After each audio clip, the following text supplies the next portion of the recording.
Hello everyone. आज चाहिँ हामी ग्रेड 12 फिजिक्सको म्याग्नेटिक इफेक्ट अफ करेन्ट भन्ने च्याप्टरको बारेमा स्टडी गर्न गइरहेछौँ है। सो ग्रेड 12 को यो एउटा इम्पोर्टेन्ट च्याप्टर हो।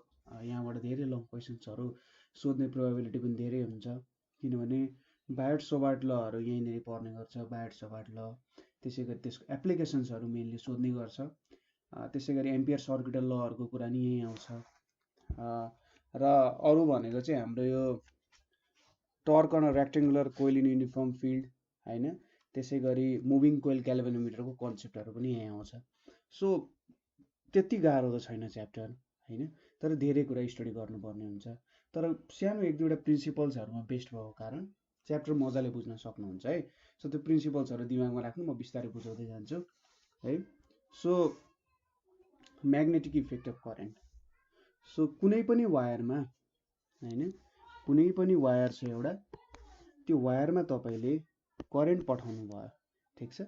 त्यो वायरमा करेन्ट पठाउनु भनेको के हो त, सानो यसरी चार्जेसहरू पठाउनु भयो। जब तपाईँले यसरी चार्जेसहरू पठाउनुहुन्छ, यो चार्जेसहरूले चाहिँ एउटा अथवा करेन्ट भनौँ एज अ होल चार्जहरूले चाहिँ एउटा म्याग्नेटिक फिल्ड क्रिएट गर्दो रहेछ, ठिक छ। यसरी एउटा म्याग्नेटिक फिल्ड क्रिएट गर्दो रहेछ। सो यो कुरा चाहिँ एकजना ओरिएस्टेड भन्ने मान्छेले, ओरिएस्टेड ORESTED ओरिएस्टेड भन्ने साइन्टिस्टले डिस्कभर गरेका थिए। र सिम्पल एक्सपेरिमेन्ट होइन, सायद युनिभर्सिटीमा लेक्चर दिँदै थियो होला, इलेक्ट्रिसिटी सम्बन्धी लेक्चर दिँदै थिए। अब कुनै बेला त्यहाँनिर एउटा कम्पास निडल पर्न गयो होइन, र कम्पास निडलले हेर्दाखेरि त्यो कम्पास निडल डिफ्लेक्ट भइरहेछ, जुन चाहिँ हामीले के गरेका छौँ, कन्डक्टरको नजिकै राखेका छौँ। र सपोज करेन्टको डिरेक्सन रिभर्स गरिदिँदा के भएछ त, अझै निडलको डिफ्लेक्सन पनि अर्को उल्टो डिरेक्सनमा भएछ होइन। सो तिनले चाहिँ के डिस्कभर गरे भन्दा, जति बेला हामीले कुनै पनि वायरमा होइन, कुनै पनि वायरमा हामीले करेन्ट पास गर्छौँ, त्यो करेन्टले के गर्दो रहेछ त, एउटा म्याग्नेटिक निडललाई डिफ्लेक्ट गर्दो रहेछ भन्ने कुरा चाहिँ तिनले थाहा पाए। सो तिनको एक्सपेरिमेन्ट कस्तो थियो भन्दा, तिनले चाहिँ एउटा वायर प्लेस गरे, यस्तै खालको वायर होइन, ए र बी पोजिसन भनौँ यसलाई, एउटा वायर प्लेस गरे र यहाँनिर एउटा कम्पास निडल राख्न गए। सपोज यो चाहिँ सुरुमा वायरसँग प्यारलल, जुन डिरेक्सनमा वायर छ त्यही डिरेक्सनमा राख्न गइयो होइन। त्यसपछि यहाँ करेन्ट पास गर्दाखेरि के भयो त, यो चाहिँ डिफ्लेक्सन हुँदो रहेछ भन्ने कुरा थाहा पायो, ठिक छ। कस्तो हुँदो रहेछ त, डिफ्लेक्सन हुँदो रहेछ भन्ने कुरा थाहा पायो। अब कुन डिरेक्सनमा डिफ्लेक्ट हुन्छ होला भन्ने कुरा सोच्दाखेरि, सपोज यहाँनिर हामीले वायर यसरी राख्यौँ अरे, सपोज यो डिरेक्सनमा हामीले करेन्ट पठायौँ अरे, ठिक छ। हामीले के गर्यौँ अरे त, यो डिरेक्सनमा हामीले करेन्ट पठायौँ भने के हुँदो रहेछ, यो नर्थ र पोल चाहिँ, अब सपोज हाम्रो ओरिजिनल पोजिसन यो थियो भने अब कस्तो पोजिसनमा जाँदो रहेछ भने यतातिरको डिरेक्सनमा डिफ्लेक्ट हुँदो रहेछ, ठिक छ। यो यसरी चाहिँ यता डिरेक्सनमा डिफ्लेक्ट हुँदो रहेछ, यो पोजिसनबाट यस्तो पोजिसनमा पुग्दो रहेछ, यतापट्टि क्लकवाइज डिरेक्सनमा डिफ्लेक्ट हुँदो रहेछ, ठिक छ। त्यसै गरी मैले करेन्टको डिरेक्सनलाई रिभर्स गरिदिएँ अरे, सपोज मैले करेन्टको डिरेक्सनलाई रिभर्स गरिदिएँ भने यो कन्डिसनमा कस्तो हुने रहेछ भन्दा, सपोज यो हाम्रो कम्पास निडल भयो, ओरिजिनल पोजिसनमा भयो भने यसरी रिभर्स गरिदिँदा के हुन्छ त, ठ्याक्कै यतापट्टि चाहिँ डिफ्लेक्ट भइदिने रहेछ, यसरी डिफ्लेक्ट भइदिने रहेछ। यो हाम्रो ओरिजिनल पोजिसन हो भने, ठिक छ। सो एन्टी क्लकवाइज डिरेक्सनमा डिफ्लेक्ट भइदिने रहेछ। सो एउटा डिरेक्सनमा पठाउँदाखेरि जतातिर हुन्छ त्यसको अपोजिट डिरेक्सनमा हामीले पठायौँ भने अर्को डिरेक्सनमा चाहिँ आउने रहेछ। सो यहीलाई चाहिँ के भनियो त, म्याग्नेटिक इफेक्ट अफ करेन्ट भनेर चाहिँ यो कुरालाई नामाकरण गरियो होइन। सो यसरी बुझ्न सकिन्छ। सो अब यहाँनिर मैले नर्थ पोल साउथ पोल त भनेको छैन कुन कता हो भनेर। सो के बुझ्नुहोस् भने, एउटा डिरेक्सनमा हामीले करेन्ट पठाउँदा एउटा डिरेक्सनमा चाहिँ निडल डिफ्लेक्ट हुन्छ, र मैले करेन्टको डिरेक्सन रिभर्स गरेँ भने, ठिक छ, मैले करेन्टको डिरेक्सन चाहिँ रिभर्स गरेँ भने के हुन्छ होला त। सो अब डिरेक्सनकै कुरा गर्नुपर्ने हो भने यहाँनिर कस्तो हुन्छ भने, खासमा सपोज एउटा वायर भयो हाम्रो। अब ठ्याक्कै यसकै माथि हामीले के गर्छौँ भने एउटा यसरी कम्पास निडललाई राख्छौँ है, ठ्याक्कै एबोभ होइन, जुन यो यहाँ फ्लो हुनेछ यसको एबोभमा राख्छौँ। र सपोज हामीले ठ्याक्कै करेन्ट पास गऱ्यौँ, ठिक छ, करेन्ट पास गऱ्यौँ, यो डिरेक्सन जुन देखाइरहेको छ यो डिरेक्सनमा हामीले करेन्ट पास गऱ्यौँ भने यो निडल कतापट्टि डिफ्लेक्ट हुन्छ भन्दाखेरि, सपोज यसरी मैले करेन्ट पास गर्दाखेरि यो निडल यो वायरमा यो निडल भनेको यतापट्टिको साइडमा डिफ्लेक्ट हुन जान्छ। यसरी यो वायर यतापट्टि गयो, यो साइडमा डिफ्लेक्ट हुन जान्छ, ठिक छ। मैले यो डिरेक्सनमा पठाएँ। सपोज यो चाहिँ माथि राख्दाको केस भयो होइन, माथि राख्दाको केस भयो। अथवा मैले डिरेक्सन चेन्ज गरेँ, ठिक छ। अब मैले डिरेक्सन चेन्ज गरेँ अथवा यो निडललाई चाहिँ वायरको तल राखेँ, ठिक छ। सोच्नुहोस् कि यो निडल चाहिँ के छ त वायरको तलतिर छ र मैले डिरेक्सन रिभर्स गरेको छैन, के छ त निडल चाहिँ वायरको तल छ। अथवा मैले जस्ट डिरेक्सन रिभर्स गरेँ भने यसले कस्तो खालको इफेक्ट देखाउँछ होला त भन्दाखेरि यतापट्टिको साइडमा के हुन्छ, डिफ्लेक्सन हुन जान्छ, ठिक छ। यो साइडमा डिफ्लेक्सन हुन जान्छ। पहिले यताको साइडमा मात्रै ठ्याक्कै अब अपोजिट, ठ्याक्कै मुनि राखेँ, बिलो राखेर करेन्ट रिभर्स गरिनँ, यही डिरेक्सन, यो चाहिँ निडल चाहिँ बिलो छ। अथवा मैले ठ्याक्कै के गरेँ त डिरेक्सन रिभर्स गरेँ, माथि नै राखेँ भने पनि एउटै खालको इफेक्ट देखिन्छ। सो यसरी धेरैवटा एक्सपेरिमेन्ट गरेँ र यो एक्सपेरिमेन्टबाट के थाहा पायो भने म्याग्नेटिक फिल्ड त यसरी सर्कुलर नेचरको हुँदो रहेछ होइन, यस्तो खालको नेचरको हुँदो रहेछ भन्ने कुरा थाहा पायो। यहाँनिर अब जुन डिरेक्सनमा करेन्ट बगिरहेछ हेर्नु त, यो डिरेक्सनमा करेन्ट बगिरहेको छ भने यहाँनिरबाट यसरी ओरिजिनेट उल्टो, ठ्याक्कै उल्टो हुने रहेछ होइन। सपोज यस्तो करेन्ट बगिरहेछ भने यस्तो खालको म्याग्नेटिक फिल्ड आउने रहेछ, ठ्याक्कै उल्टो बगिरहेछ भने के हुन्छ, यस्तो खालको म्याग्नेटिक फिल्ड आउने रहेछ। सो यो चाहिँ यसरी एउटा टेन्जेन्ट होइन, टेन्जेन्टको कन्सेप्ट हुन्छ यहाँनिर, टेन्जेन्टमा पार्न खोजिरहेको छ जस्तो कुरा गर्छौँ हामीले। सो यहाँनिर तपाईँले बुझ्नु होला के भन्नु खोजेको भनेर। यसरी यहाँनिर यो प्रपर्टीहरू देखिन सक्छ। अब अर्को इम्पोर्टेन्ट रुल्स हामीले थाहा पाउनु पर्ने भनेको के हो भने करेन्ट र direction of current and field, ठिक छ। करेन्ट र फिल्डको डिरेक्सन कता हुन्छ, म्याग्नेटिक फिल्डको डिरेक्सन कसरी भेट्ने भन्ने कुराहरू चाहिँ हामीले स्टडी गर्नुपर्ने हुन्छ होइन। किनभने इम्पोर्टेन्ट छ यो कुराहरू, कतापट्टि कुन डिरेक्सनमा छ भन्ने कुराको इम्पोर्टेन्स चाहिँ हामीले अब यो डिरेक्सन पढिसकेपछि जुन एउटा टपिक पढ्छौँ त्यो टपिकमा र त्यसपछिका सबै टपिकहरूमा यसले धेरै नै इम्पोर्टेन्ट रोल खेलिरहेको हुन्छ। सो पहिलो रुल भनेको चाहिँ के छ भन्दा राइट ह्यान्ड थम्ब रुल, ठिक छ। के छ त राइट ह्यान्ड थम्ब रुल। अब राइट ह्यान्ड थम्ब रुलले के भन्छ भने यो चाहिँ एउटा स्ट्रेट कन्डक्टरको लागि हो, ठिक छ, एउटा स्ट्रेट कन्डक्टरको लागि हो। सपोज तपाईँले थम्ब चाहिँ यसरी करेन्टको डिरेक्सनमा पोइन्ट गर्नुभयो, ठिक छ। तपाईँको थम्बले होइन कुन डिरेक्सनमा करेन्ट बगिरहेछ भन्ने कुराले चाहिँ थम्बले पोइन्ट गर्नुभयो भने अरू फिङ्गर्सहरू जुन हुन्छ होइन, अलिकति फिङ्गर्सहरू नराम्रो होला है मेरो, ल अरू फिङ्गर्सहरू यो त भूतको जस्तो फिङ्गर्स भएछ है सर। सो अरू फिङ्गर्सहरू जुन छन्, अरू फिङ्गर्सहरूले चाहिँ के बताउँछन् भन्दाखेरि म्याग्नेटिक फिल्डले कस्तो डिरेक्सन दिन्छ भन्ने कुरा। तपाईँले जस्ट के गर्नु, तपाईँको थम्बले चाहिँ करेन्टको डिरेक्सनमा पोइन्ट गर्नु होइन, थम्बले करेन्टको डिरेक्सनमा पोइन्ट गर्नु र अरू फिङ्गर्सहरू ठ्याक्कै बाँध्नु के, ठ्याक्कै यसरी पक्रे जसरी बाँध्नु होइन। सोच्नुहोस् कि तपाईँले एउटा कलम पक्रिराख्नु भएको छ आफ्नो पुरै हातले र सपोज गर्नुहोस् माथितिर करेन्ट गइरहेछ भने जसरी तपाईँले पक्रिनु भएको छ नि तपाईँको फिङ्गर्सहरू त यस्तो डिरेक्सनमा पोइन्ट गरिरह्यो होला होइन। सपोज तपाईँले थम्ब माथितिर पोइन्ट गरेर राख्नु भएको छ भने सो त थम्बको कतातिरको डिरेक्सन छ त्यो डिरेक्सनले चाहिँ हाम्रो फिल्डको डिरेक्सन दिन्छ। सो यस्तो खालको डिरेक्सन छ भने यस्तो खालको सर्कल्सहरू बन्ने रहेछ है, फिल्डको यो डिरेक्सनको सर्कल्सहरू बन्ने रहेछ भन्ने कुराहरू थाहा पाइन्छ हामीले। यस्तो खालको यो फर्ममा चाहिँ यसरी म्याग्नेटिक फिल्ड आउँदो रहेछ भन्ने कुरा हामीलाई थाहा हुन्छ। सपोज अब करेन्ट उल्टो डिरेक्सनमा बग्यो भने ठ्याक्कै तपाईँले थम्बलाई यतातिर पोइन्ट गर्ने, उल्टोतिर पोइन्ट गरेर के गर्ने हेर्दाखेरि ठ्याक्कै यसको उल्टो खालको आउँछ होइन। अब तपाईँले कस्तो खालको भेट्नुहुन्छ भने यस्तो खालको भेट्नुहुन्छ। अब के सोच्नुहुन्छ, ए मेरो यो डिरेक्सनमा चाहिँ आएछ है भन्ने कुरा थाहा पाउनुहुन्छ। ठिकै एकअर्काको उल्टो छ नि यो दुईटा, होइन? ठ्याक्कै यो दुईटा एकअर्काको उल्टो जस्तो हुन्छ। यसरी पोइन्ट गर्दाखेरि यहाँनिर यस्तो खालको म्याग्नेटिक फिल्ड आउँछ, सर्कुलर म्याग्नेटिक फिल्ड आउने हो, होइन? सो यसरी चाहिँ एउटा डिरेक्सनहरू थाहा पाउन सकिन्छ।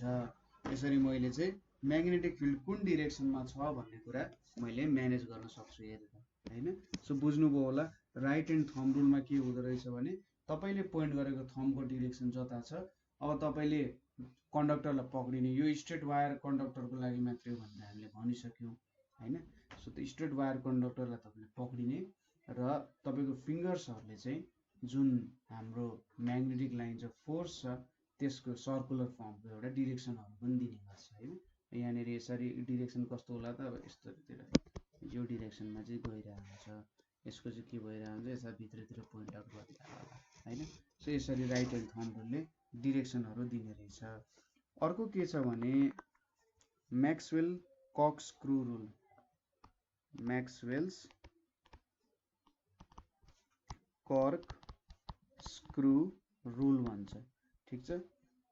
अथवा यसलाई राइट ह्यान्डेड स्क्रु रुल पनि भन्छ, राइट ह्यान्डेड स्क्रु रुल भनेर पनि भन्छ। सो यो रुलले के भन्छ त भन्दाखेरि, सपोज एउटा कर्क छ अरे हामीसँग, होइन? एउटा कर्क छ, त्यो कर्क सपोज अब यहाँ एउटा हाम्रो यसरी सोचौँ ल, यहाँनिर एउटा सर्फेस भयो अरे, होइन? सो सपोज यो एउटा कर्क छ, कर्क भनेको जे होस् यहाँनिर एउटा घुमाउने स्क्रु जस्तो भयो, होइन? सपोज अब यो कर्कलाई घुमायौँ भने त के हुन्छ, यो भित्रभित्र जान्छ, एउटा रोटेसनको मोसन हुनसक्छ जुनै डिरेक्सनमा पनि, होइन? एउटा रोटेटिभ मोसन हुन्छ, एउटा लिनियर मोसन हुन्छ। सो जुन डिरेक्सनमा एउटा सपोज फरवर्ड मोसनमा गइरहेको हुन्छ, तलतिर गइरहेको हुन्छ, होइन? हामी कुनै कुरामा छेड पार्दाखेरि के हुन्छ त, सोच्नुहोस् कि कुनै कुरामा छेड पारिराख्नु भएको छ, तपाईँले चाहिँ एउटा स्क्रु हुन्छ नि, स्क्रु तपाईँले कसिराखेको जस्तो सोच्न सक्नुहुन्छ यहाँनिर, ठिक छ? राइट ह्यान्डले तपाईँले स्क्रु कसिराख्नु भएको छ भनेर सोच्नुहोस्। स्क्रु कसिराख्नु भएको छ भने स्क्रु एउटा के हुन्छ, भित्रको डिरेक्सनमा पनि जान्छ, होइन? वालमा वाल अथवा केही तपाईँको कुनै डिभाइसमा स्क्रु कसिराख्नु भएको छ भने के हुन्छ, स्क्रु भित्र जान्छ, एउटा फरवर्ड मोसन हुन्छ र ऊ रोटेट गर्ने एउटा सर्टेन डिरेक्सन पनि हुन्छ। सो त्यो फरवर्ड मोसनले चाहिँ के दिन्छ, सपोज यो तलतिर अथवा कुनै अरू डिरेक्सनमा यसरी एउटा लिनियरली जाँदाखेरि यो भनेको हाम्रो करेन्टको डिरेक्सन हुन्छ, र यो जुन डिरेक्सनमा रोटेट हुन्छ त्यो डिरेक्सनले चाहिँ के दिन्छ, हामीलाई म्याग्नेटिक फिल्डको डिरेक्सन दिन्छ, ठिक छ? कुरा बुझ्नुभयो? सो यहाँनिर के हुँदो रहेछ त भन्दा, यदि फरवर्ड मोसनले चाहिँ के दिन्छ, डिरेक्सन अफ करेन्ट दिन्छ थ्रु स्ट्रेट कन्डक्टर। सपोज यतातिर गयो भने यो भनेको हाम्रो के हुन्छ त, डिरेक्सन अफ करेन्ट हुन्छ, र यसको मोसन सपोज यो डिरेक्सनमा छ, अब एकचोटि यहाँनिर देखिन्छ, एकचोटि यहाँनिर देखिन्छ, यसरी हो, यो डिरेक्सनले चाहिँ के दिन्छ, हाम्रो म्याग्नेटिक फिल्डको डिरेक्सनहरू दिने गर्छ, ठिक छ? सो लगभग एउटै कुरा हो, होइन? तर यहाँनिर चाहिँ एउटा कर्क स्क्रु चाहिँ राइट ह्यान्डले घुमाउँदै घुमाउँदै सोचिन्छ। तपाईँले के गर्न सक्नुहुन्छ, एउटा स्क्रु लिने, तपाईँको रिमोट हुन्छ नि, टिभीहरूको रिमोटहरू, के अब एक्सबक्सको रिमोटहरू, जुन जोइस्टिक्सहरू हुन्छ, जेनरली कन्सोल भन्छ होला है आजकलको भाषामा चाहिँ। सो कन्सोलहरू हुन्छ नि जुन, हो त कन्सोलहरू तपाईँहरूले त्यो स्क्रुजहरू हुन्छ, त्यो स्क्रुजहरू अब बिग्रेको कन्सोल्सहरू युज गर्नु होला, त्यहाँनिरको स्क्रुजहरू अथवा रेडियोजहरू छ भने त्यहाँ पनि स्क्रुजहरू हुन्छ, होइन? सो त्यो स्क्रुजहरू निकाल्नु, सुरुमा निकाल्दाखेरि पनि के हुन्छ, त्यो एउटा माथि फरवर्ड माथिको डिरेक्सनमा आइरहेको हुन्छ, र त्यो स्क्रुको एउटा सर्टेन डिरेक्सन पनि हुन्छ रोटेट हुने, एउटा फरवर्ड डिरेक्सनमा माथि आउँछ, एउटा माथिको मोसन भयो स्ट्रेट लाइनमा, एउटा सर्कुलर मोसन हुन्छ, त्यसले एउटा डिरेक्सन दियो। माथि डिरेक्सन भयो भने कस्तो खालको रोटेसन हुँदो रहेछ भन्ने दियो, फेरि त्यसलाई तपाईँले भित्र हाल्नु भने एउटा स्ट्रेट लिनियर मोसन सिधा भित्र हुन्छ र एउटा रोटेसन मोसन हुन्छ। सो त्यो रोटेटिभ मोसनले चाहिँ के दिन्छ भने म्याग्नेटिक फिल्डको डिरेक्सन दिन्छ, र स्ट्रेट लाइन मोसन जुन सिधा गइरहेको छ, कुनै डिरेक्सनमा गइरहेको छ, त्यसले चाहिँ हामीलाई के दिन्छ भन्दा यसको जो करेन्टको डिरेक्सन दिने काम गर्छ। ठिक छ, म्याक्सवेल कर्कस्क्रू रुल पनि बुझ्यौँ होला, सजिलै छ म्याक्सवेल कर्कस्क्रू रुल। अर्को भनेको राइट ह्यान्ड फिस्ट रुल भनेर छ, राइट ह्यान्ड फिस्ट रुल भनेर छ।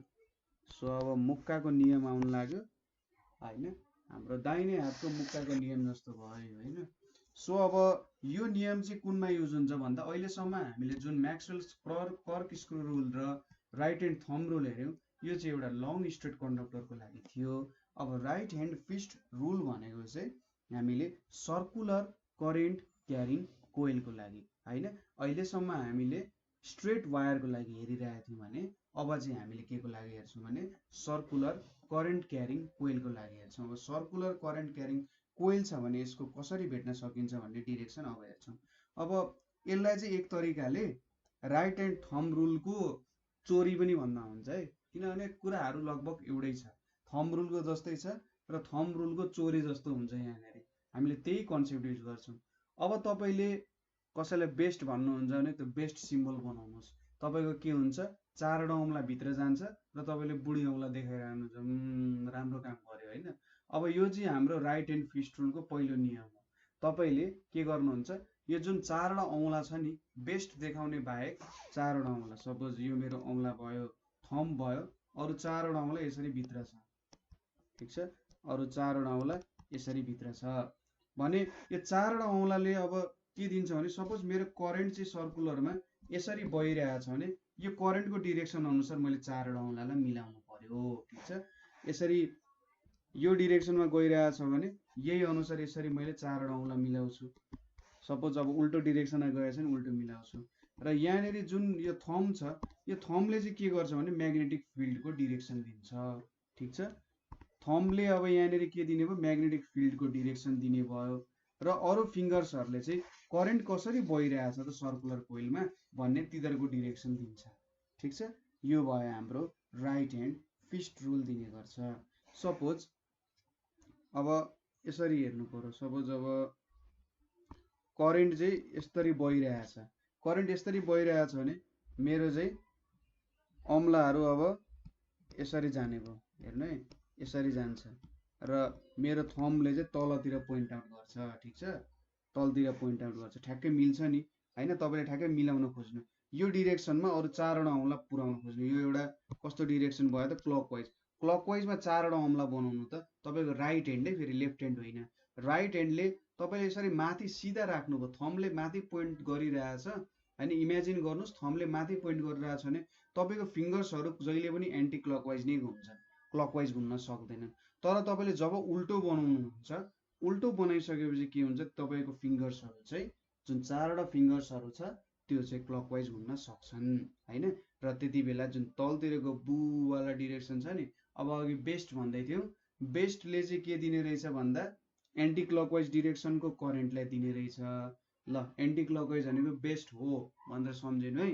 एन्टी क्लकवाइजमा यदि करेन्ट छ भने त्यो बेस्ट हुन्छ र क्लकवाइजमा करेन्ट छ भने त्यो चाहिँ काम छैन भने जस्तो हुन्छ। तर जस्ट तपाईँले रिमेम्बर गर्नको लागि यो जुन बेला पनि जुन कन्सेप्ट पनि युज हुन सक्छ। सो यो भयो राइट ह्यान्ड फिस्ट रुल भयो। सो जेनरली यो तीनटा रुलले चाहिँ हामीले के भेट्न सक्छौँ भने स्ट्रेट वायर छ भने म्याक्सवेल कर्कस्क्रू रुल अथवा हामीले right hand thumb rule use गर्न सक्छौँ। त्यसै गरी सर्कुलर कोइल छ भने चाहिँ राइट ह्यान्ड फिस्ट रुलको युज गर्न सक्छौँ हामीले। ठिक छ, यति कुरा मजाले बुझ्नुभयो होला है। अब हामीले पढ्ने कुरा भनेको चाहिँ force on moving charge in a magnetic field. Force on a moving charge, force on a moving charge in a magnetic field. ठिक छ, सो कुनै पनि चार्ज के भइरहेछ त, एउटा म्याग्नेटिक फिल्डमा मुभ भइरहेको छ। ठिक छ, कुनै पनि एउटा चार्ज अथवा हामीले कलेक्सन अफ चार्जेस त भन्न सक्थ्यौँ, तर एउटा चार्जले हेर्दाखेरि मजाले एक्सप्लेन गर्न सकिन्छ नि त सबै कुराहरू। सो हामीले सोचौँ कि कुनै पनि एउटा चार्ज के गरिरहेछ, म्याग्नेटिक फिल्डमा हिँडिरहेको छ। अब म्याग्नेटिक फिल्डमा हिँड्नुको मतलब त्यो चार्ज रेस्टमा छैन, त्यो चार्जको केही भेलोसिटी छ। ठिक छ, that charge has some velocity with which it is moving in the magnetic field. त्यो चार्जको एउटा सर्टेन भेलोसिटी छ जसको कारण चाहिँ त्यो चार्ज के गरिरहेछ म्याग्नेटिक फिल्डमा हिँडिरहेको छ हैन। सो यसको लागि मैले के कन्सिडर गर्छु भने सपोज एउटा मसँग यहाँनिर प्लेन सपोज गरे, खासमा त अब 3D सपोज गर्नुपर्ने हो। ल 3D सपोज गरौँ, प्लेन भन्दा पनि एउटा 3 डिमेन्सनल एक्सिस मैले यसरी सपोज गरेँ। यो मेरो एक्स एक्सिस भयो, यो मेरो जी एक्सिस भयो र यो मेरो वाई एक्सिस हुन गयो। सपोज एउटा चार्ज छ भौतारिँदै आइरहेछ, यो मेरो चार्ज भयो। अब के हुन्छ भने यहाँनिर एउटा चार्ज मैले लिए र सपोज म्याग्नेटिक फिल्ड चाहिँ यो यतातिर लागिरहेछ अरे, ठिक छ, एक्स एक्सिसतिर म्याग्नेटिक फिल्ड छ अरे र चार्ज चाहिँ के गरिरहेछ त एक्स जेड प्लेनमा हिँडिरहेछ अरे। एक्स जेड प्लेनमा विथ भेलोसिटी v ले चार्ज हिँडिरहेछ, ठिक छ। यसको मासतिरको एक्सिस जुन भर्टिकल एक्सिस छ त जेड एक्सिसले दिन्छ र होरिजेन्टल एक्सिस केले दिन्छ त एक्स एक्सिसले दिन्छ, त्यसरी सपोज गर्न मिल्छ, ठिक छ। एउटा चार्ज छ जुन चाहिँ एक्स जेड एक्सिसमा हिँडिरहेछ र म्याग्नेटिक फिल्ड छ जुन चाहिँ एक्स एक्सिसको डिरेक्सनमा लागिरहेको छ भन्न सकिन्छ, मेकिङ एंगल थीटा। अब यो एंगल त के हुने भयो थीटा हुने भयो। यसले चाहिँ हाम्रो एउटा म्याग्नेटिक फिल्डलाई पनि जनाइरहेछ। सपोज यहाँनिर हिँडिरहेछ भने अब मैले यसरी जोडेँ भने त के हुन्छ, यो एंगल पनि थीटा हुन्छ। सो यो चार्जले चाहिँ म्याग्नेटिक फिल्डसँग थीटा एंगल बनाएर हिँडिरहेको छ भन्ने कुरा पनि हामीले सोच्न सक्छौँ। सो यो कन्डिसनमा चाहिँ के हुने रहेछ भने हाम्रो यो चार्जले सपोज म्याग्नेटिक फिल्डसँग थीटा एंगल बनाइरहेको छ भने यसले एउटा सर्टेन फोर्स चाहिँ आफूमा पाउने रहेछ, ठिक छ। एउटा सर्टेन फोर्स आफूमा एक्जर्ट भएको उसले पाउने रहेछ। अनि सो अब यो फोर्स हामीले मेजर गरौँ हैन। यो फोर्स के हुने रहेछ त एक्सपेरिमेन्टली भन्नुपर्दा सायद यसको ओरिजिनल डेरिभेसन गर्न अलिकति गाह्रो नै हुन्छ होला। म ट्राई गर्छु, त्यही पनि यो यति लेखिसकेपछि म एकचोटि सायद कुनै अर्को तरिका पनि छ होला है डेरिभेसन गर्ने। सो हेरौँ, पहिलो के छ भन्दाखेरि यो फोर्स चाहिँ डाइरेक्टली प्रोपोर्सनल टु चार्ज हुन्छ अरे। जति धेरै चार्ज त्यति धेरै फोर्स, जति थोरै चार्ज त्यति थोरै फोर्स। दोस्रोमा के छ डाइरेक्टली प्रोपोर्सनल टु भेलोसिटी। जति धेरै भेलोसिटी त्यति धेरै फोर्स हुँदो रहेछ, चार्जको जति धेरै भेलोसिटी त्यति धेरै फोर्स। थर्डमा के हुँदो रहेछ भन्दा directly proportional to magnetic field. यदि म्याग्नेटिक फिल्डको भ्यालु एकदमै ज्यादा छ भने फोर्स पनि एकदमै ज्यादा हुने रहेछ। म्याग्नेटिक फिल्ड कम रहेछ भने फोर्स पनि त्यही अनुसार कम हुने रहेछ। फोर्थमा के छ भने directly proportional to sine theta. Theta भनेको के हो एंगल बिट्विन बी र बी बीचको एंगललाई चाहिँ के भन्छ त साइन थीटा भनेर हामीले रिप्रेजेन्टेसन गर्न सक्छौं, ठिक छ। Angle between v and b। अब चारवटै कुराहरुलाई हामीले कम्बाइन गर्यौं भने के हुन्छ f is directly proportional to q vb sin theta भनेर लेख्न सक्छौं। अथवा अब f is equals to k q vb sin theta पनि लेख्न सक्छौं। अब एक्सपेरिमेन्टली k को भ्यालु 1 हुँदो रहेछ। सो फोर्स भनेको के हुँदो रहेछ भने q vb sin थीटा छ। अब यहाँनिर यसलाई हामीले कसरी लेख्न सक्छौं भने v vector cross b vector भनेको चाहिँ vb sin थीटा हुन्छ भनेर पनि लेख्न सकिन्छ। देयरफोर फाइनली के आयो फोर्स भनेको चाहिँ q times v cross b भनेर आउँदो रहेछ। b र v को डिरेक्सन हामीले यसरी लियौं हैन। सो यो फोर्स जुन छ यो फोर्स चाहिँ परपेन्डिकुलर टु v र b हुँदो रहेछ, ठीक छ। दुईटैसँग के हुँदो रहेछ परपेन्डिकुलर हुँदो रहेछ। सपोज यो मेरो v भयो, यो मेरो b भयो भने यो मेरो थीटा एंगल भयो भने यो परपेन्डिकुलर जुन छ यो फोर्स भनेको चाहिँ योसँग पनि परपेन्डिकुलर हुँदो रहेछ र यतापट्टि हाम्रो b सँग नि परपेन्डिकुलर हुँदो रहेछ। अब यहाँ 3D मा त अलिकति 2D मा त रिप्रेजेन्टेसन गर्न अलि गाह्रो हुन्छ, तर तपाईले कन्सेप्ट बुझिहाल्नु भयो। यो दुईटैसँग परपेन्डिकुलर हुन्छ। q भनेको त स्केलर क्वान्टिटी हो, सो खासै मतलब भएन। अब यो फोर्सको नाम चाहिँ यसलाई लोरेन्ज फोर्स भनेर भन्छ, ठिक छ। लोरेन्ज फोर्सको नामले पनि बुझिन्छ। यो फोर्सलाई चाहिँ लोरेन्ज फोर्स भनेर पनि बुझिँदो रहेछ। अब एफ चाहिँ के हुँदो रहेछ, भी र बी को परपेन्डिकुलर एक्ट हुँदो रहेछ।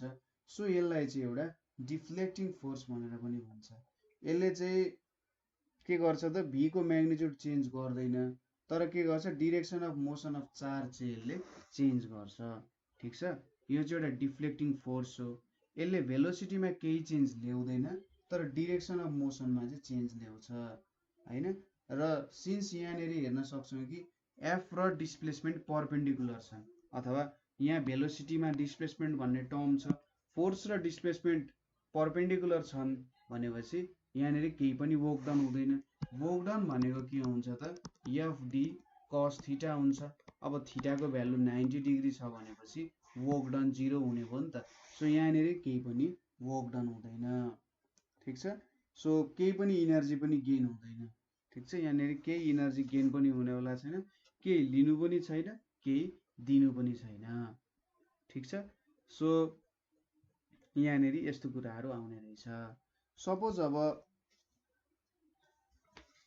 यो चार्जको डिरेक्सनहरू कस्तो कस्तो डिरेक्सनमा मुभ गर्ला, के होला भन्ने कुराहरू पढ्दाखेरि यो चार्ज चाहिँ यहाँनिर मोसन भनेको एउटा हेलिकल मोसनमा हुँदो रहेछ। ठिक छ। सपोज यहाँनिर हामीले हेऱ्यौँ भने सपोज यो X axis, Y axis, Z axis हुन गयो हैन। सो सपोज यहाँनिर मैले यतापट्टि म्याग्नेटिक फिल्ड छ। अब मेरो चार्ज चाहिँ वाई एक्सिसमा हिँड्ने हो भने के हुन्छ त, मेरो चार्ज चाहिँ वाई एक्सिसतिर हिँड्ने हो भने यिनीहरू बिचको एंगल 90 छ।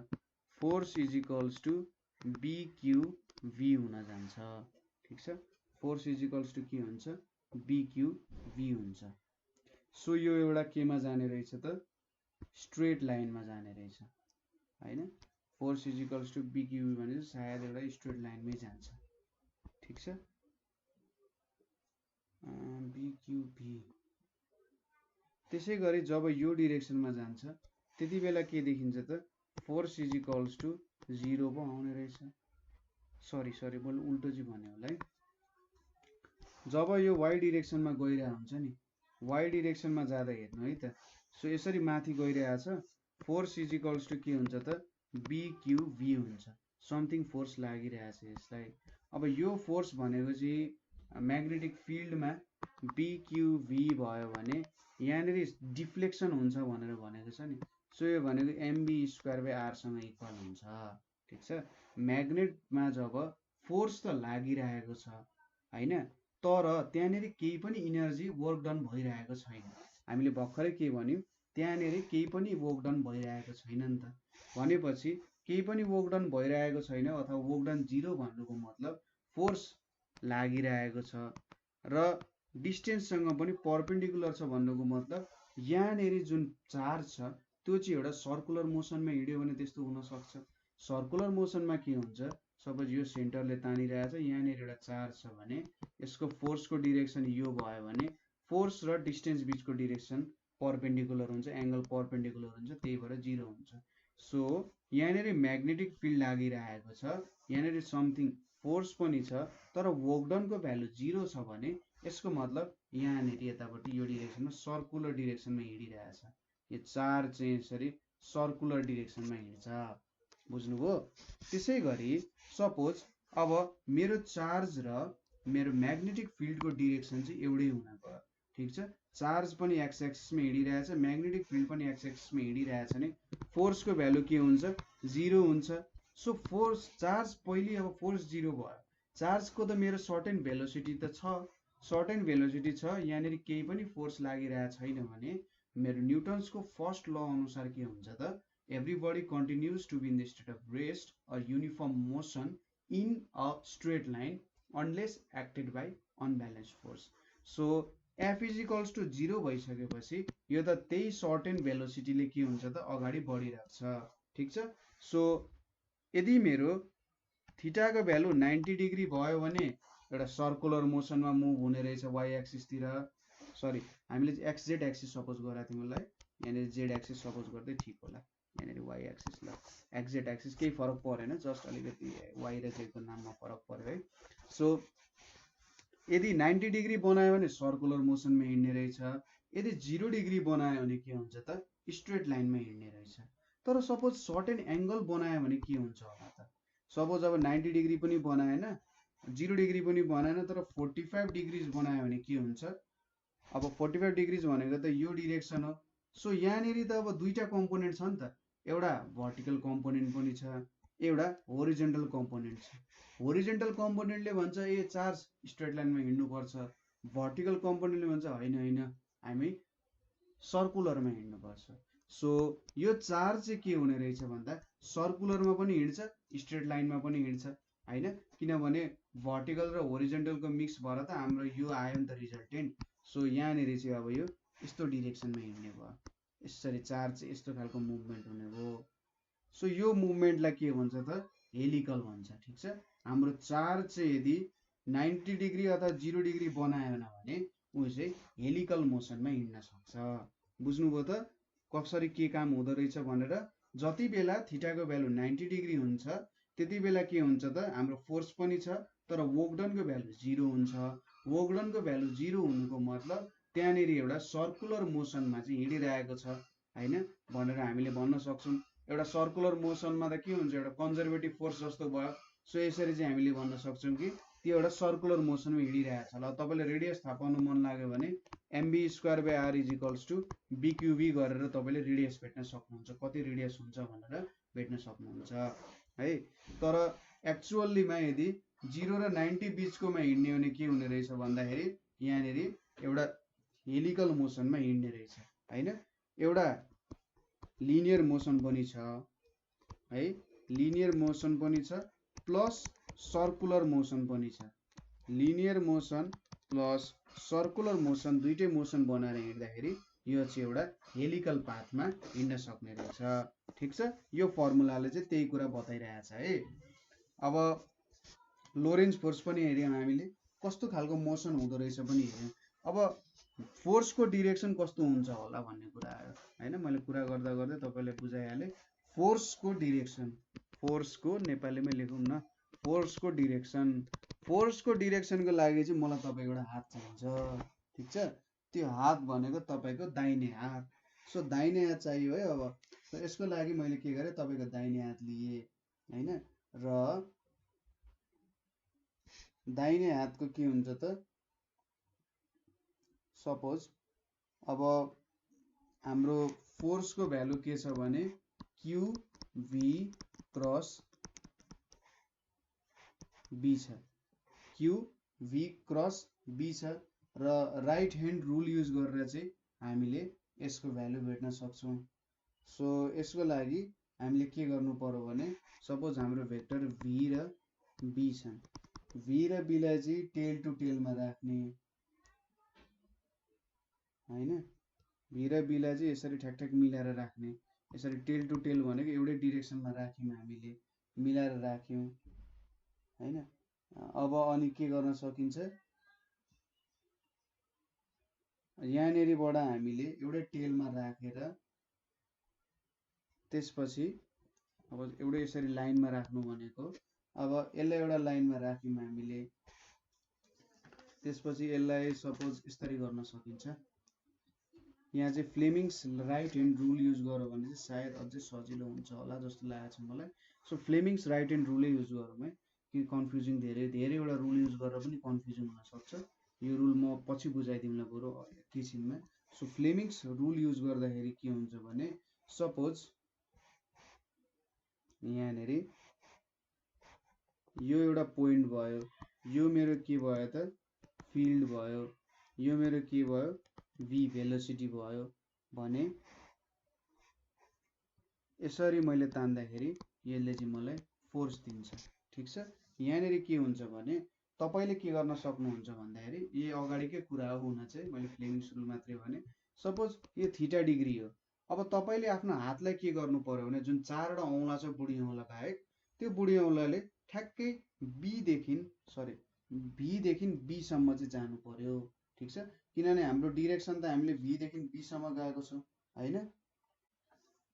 मैले उल्टो चाहिँ बनाएको छु। सो सपोज तपाईँले V देखि के गर्नु पर्यो, B सम्म जानु पर्यो सुरुमा। अब यो एकचोटि हेर्नुहोस्, V देखि B सम्म जानु भनेको त ठ्याक्कै यो डिरेक्सनमा तपाईँको हातहरू कल हुन्छ नि त, यो डिरेक्सनमा कल हुन्छ, यसरी कल हुन्छ। सो यसरी कल भएपछि अब उल्टो त हुन सक्दैन हैन, यसरी उल्टो भयो भने त यो डिरेक्सनमा आउन जान्छ।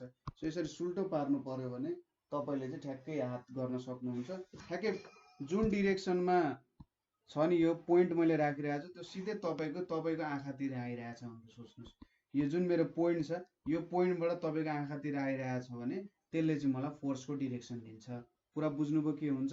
सपोज मैले बी र भीलाई एउटै डिरेक्सनमा राखेँ भने हैन, केही पोइन्ट गर्नु परेन, माथि सिधा पोइन्ट गर्ने भयो। सपोज मैले 90 डिग्रीमा राखेँ, यसलाई 90 डिग्रीमा राखेँ भने सपोज यतापट्टि भेलोसिटी v छ, यतापट्टि b छ भने ठ्याक्कै कसरी आउँछ त भन्दा ठ्याक्कै तलतिर आउँछ हैन, ठ्याक्कै अब चाहिँ यसरी तलतिर यो डिरेक्सनतिर आउने भयो फोर्सहरू। ठिक छ, यस्तो डिरेक्सनमा फोर्सहरू आउँछ। ठ्याक्कै यो जेड एक्सिस जता छ त्यहाँनिर फोर्सहरू देखिन्छ। सो यो भनेको हाम्रो फ्लेमिङ्स राइट ह्यान्ड रुल हो। ठिक छ। सो नेगेटिभ चार्जको लागि पनि सायद तपाईँले गर्न सकिहाल्नुहुन्छ होला। नेगेटिभ चार्जको लागि ठ्याक्कै उल्टो लिने त हो हैन, ठ्याक्कै डिरेक्सन उल्टो लिँदै त जाने हो। सो भेलोसिटी एउटा डिरेक्सनमा छ भने अर्को डिरेक्सनमा तपाईँले सपोज गर्नु हो भने त्यसले काम गरिहाल्छ। ठ्याक्कै नेगेटिभ सिम्बल आउँछ अथवा अन्तिममा तपाईँले पोजिटिभ सिम्बल राखेर जुन फोर्स भेट्नुहुन्छ त्यो फोर्सको तपाईँले अपोजिट डिरेक्सन गर्नुभयो भने काम पुगिहाल्छ, यस्तो केही गाह्रो भएन। सो फोर्सको डिरेक्सन कसरी भेट्नु पर्यो, सपोज यो मेरो V भयो, यो मेरो B भयो भने यहाँनिरबाट जुन एन्टी क्लकवाइजको एङ्गल आएको छ त्यो एङ्गललाई चाहिँ चारवटा औँलाले ठ्याक्कै डिरेक्ट गरेर त्यसरी राख्ने हैन, डिरेक्ट गरेर राख्ने चारवटा औँलाले। त्यसपछि थम्बले जतातिर पोइन्ट गर्छ, थम्बले जतातिर सपोज जुन डिरेक्सनमा, सपोज मैले यता लेखिदिएँ अहिलेको लागि है, यतै नहुन सक्छ, त्यसले चाहिँ फोर्स दिने काम गर्छ। ठिक छ, यहाँनिर यसरी फोर्सको डिरेक्सन भेट्न सकिन्छ। अब यसपछि केही सर्टेन कन्डिसन्सहरू पनि छन्, त्यो कन्डिसन्सहरू हेरौँ। नर्मल कन्डिसन्सहरू थीटा इज इक्वल्स टु 0 और theta is equals to 180 degrees भयो भने के हुन्छ, force is equals to QVB into sine 0 हुन्छ। यो भनेको 0 आउँछ भ्यालु। ठिक छ, यो बेलामा के हुन्छ त, चार्ज चाहिँ प्यारलल और एन्टी प्यारलल टु के हुन सक्छ, फिल्डसँग प्यारलल अथवा एन्टी प्यारलल हिँडिरहेको हुन सक्छ। त्यसै गरी थीटाको भ्यालु 90 डिग्री छ अरे, थीटाको भ्यालु 90 डिग्री हुनुको मतलब force is equals to QVB हुन्छ। यसको मतलब यहाँनिर चाहिँ म्याक्सिमम फोर्स यसले एक्सपिरियन्स गर्न सक्छ। यो बेलामा चार्जले म्याक्सिमम फोर्स एक्सपिरियन्स गर्छ। त्यसै गरी यो दोस्रो कन्डिसन, यो पहिलो कन्डिसन। अर्को भनेको V को भ्यालु 0, V को भ्यालु 0 भयो भने के हुन्छ त, पार्टिकलै रेस्टमा छ, देयरफोर फोर्सको भ्यालु के हुन्छ, 0 हुनुपर्छ। पार्टिकल रेस्टमा छ त कामै भएन। त्यसै गरी Q को भ्यालु 0 भयो, अब चार्जै छैन भने त फोर्स के को लागि मेजर गर्ने हैन। ठिक छ, मान्छे नै छैनन् भने घर के को लागि बनाउने त हो, त्यस्तै कुरा जस्तो भयो के। ठिक छ, सो यति कुराहरू भेट्यौँ हामीले। अब यहाँबाट चाहिँ हामीले B को युनिट के हुन्छ भन्ने कुराहरू पनि हेर्न सक्छौँ, तर सायद त्यो कुराहरू तपाईँले मजाले मेजर गर्न सकिहाल्नुहुन्छ, के हो कस्तो हो भन्ने कुराहरू हेर्न सकिहाल्नुहुन्छ हैन। Dimension of B, suppose dimension of B भेट्नु पर्यो भने F/QV गर्न सक्नुहुन्छ। साइन थीटाको त केही पनि डाइमेन्सन हुँदैन। सो फोर्सको डाइमेन्सन, चार्जको डाइमेन्सन र भेलोसिटीको डाइमेन्सन तपाईँले पुट गर्नुभयो भने यो कुराहरू भेट्न सकिहाल्नुहुन्छ। सो यति कुरा भेटिसक्यौँ हामीले। अब एउटा सर्टेन चार्ज हिँड्नु भने यस्तो खालको हुँदो रहेछ भने अब हामीले भेट्नुपर्ने कुरा जुन छ, अब हामीले भेट्नुपर्ने कुरा भनेको चाहिँ force on a current carrying conductor. अघिसम्म हामीले सिङ्गल चार्जको कुरा गऱ्यौँ, अब चाहिँ force on a current carrying conductor. ठिक छ, कुनै पनि एउटा करेन्ट क्यारिङ कन्डक्टर छ, त्यसमा कस्तो खालको फोर्स लाग्छ, कति फोर्स लाग्छ भन्ने कुराहरू हामीले मेजरमेन्ट गर्नुपर्नेछ। ठिक छ, एउटा करेन्ट क्यारिङ कन्डक्टरमा। सो अब यो करेन्ट क्यारिङ कन्डक्टरमा हामीले के सपोज गर्नु पर्यो भने सुरुमा मैले फिल्ड लाइन्सहरू अथवा एउटा करेन्ट क्यारिङ कन्डक्टरै भनौँ ल। सुरुमा यसरी मैले एउटा सपोज गरेँ कि यो एउटा कन्डक्टर हो, छ यो एउटा मेरो कन्डक्टर हो। अब यो कन्डक्टरको लेन्थ यल छ भनेर सपोज गऱ्यौँ र यहाँनिर फिल्ड लाइन्सहरू आइरहेछ। ठिक छ, यो कन्डक्टरसँग सायद सर्टेन एङ्गल बनाइरहेछ, हामी हेरिहाल्छौँ। सरी, यहाँनिर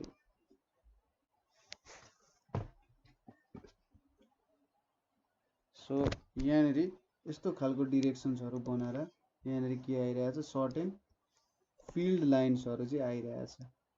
ठिक छ, यो मेरो म्याग्नेटिक फिल्ड लाइन्सहरू भयो।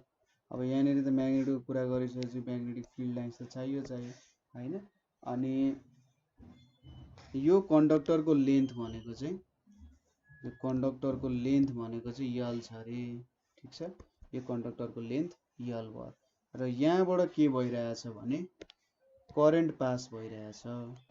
ठिक छ, यहाँबाट करेन्ट पास भइरहेछ। ल, यो डिरेक्सन टु यो डिरेक्सनमा यसरी यहाँ देखाइदिए, यहाँनिर करेन्ट आई पास भइरहेछ। अनि यो म्याग्नेटिक फिल्ड भनेको यहाँनिर बी भयो। ठिक छ, म्याग्नेटिक फिल्ड भनेको चाहिँ के भयो त, बी हुन गयो। अब यो म्याग्नेटिक फिल्ड र यहाँनिर के हुन्छ त, हामीले एउटा के कन्सिडर गऱ्यौँ, तपाईँले लेख्न सकिहाल्नुहुन्छ। हामीले एउटा conductor of length L consider गऱ्यौँ। ठिक छ, लेन्थ भनेको के छ, यसको लेन्थ भनेको यल छ। त्यसै गरी क्रस सेक्सनल एरिया, यसको क्रस सेक्सनल एरिया भनेको कति छ त, ए छ। र यसले चाहिँ के गरिरहेछ त भन्दा म्याग्नेटिक फिल्डसँग थीटा डिग्रीको एङ्गल बनाइरहेछ यहाँनिर। ठिक छ, मेक्स एन एङ्गल, मैले तेस्रो पोइन्ट के लेखेँ, makes an angle theta in a uniform magnetic field. ठिक छ, एउटा युनिफर्म म्याग्नेटिक फिल्डमा थीटा डिग्रीको एङ्गल बनाउने रहेछ। In a uniform magnetic field, यसले चाहिँ थीटा डिग्रीको एङ्गल बनाउने रहेछ। ठिक छ, सो यहाँनिर उसले आई करेन्ट क्यारी गरिरहेछ, त्यो त हामीले देखि नै हाल्यौँ।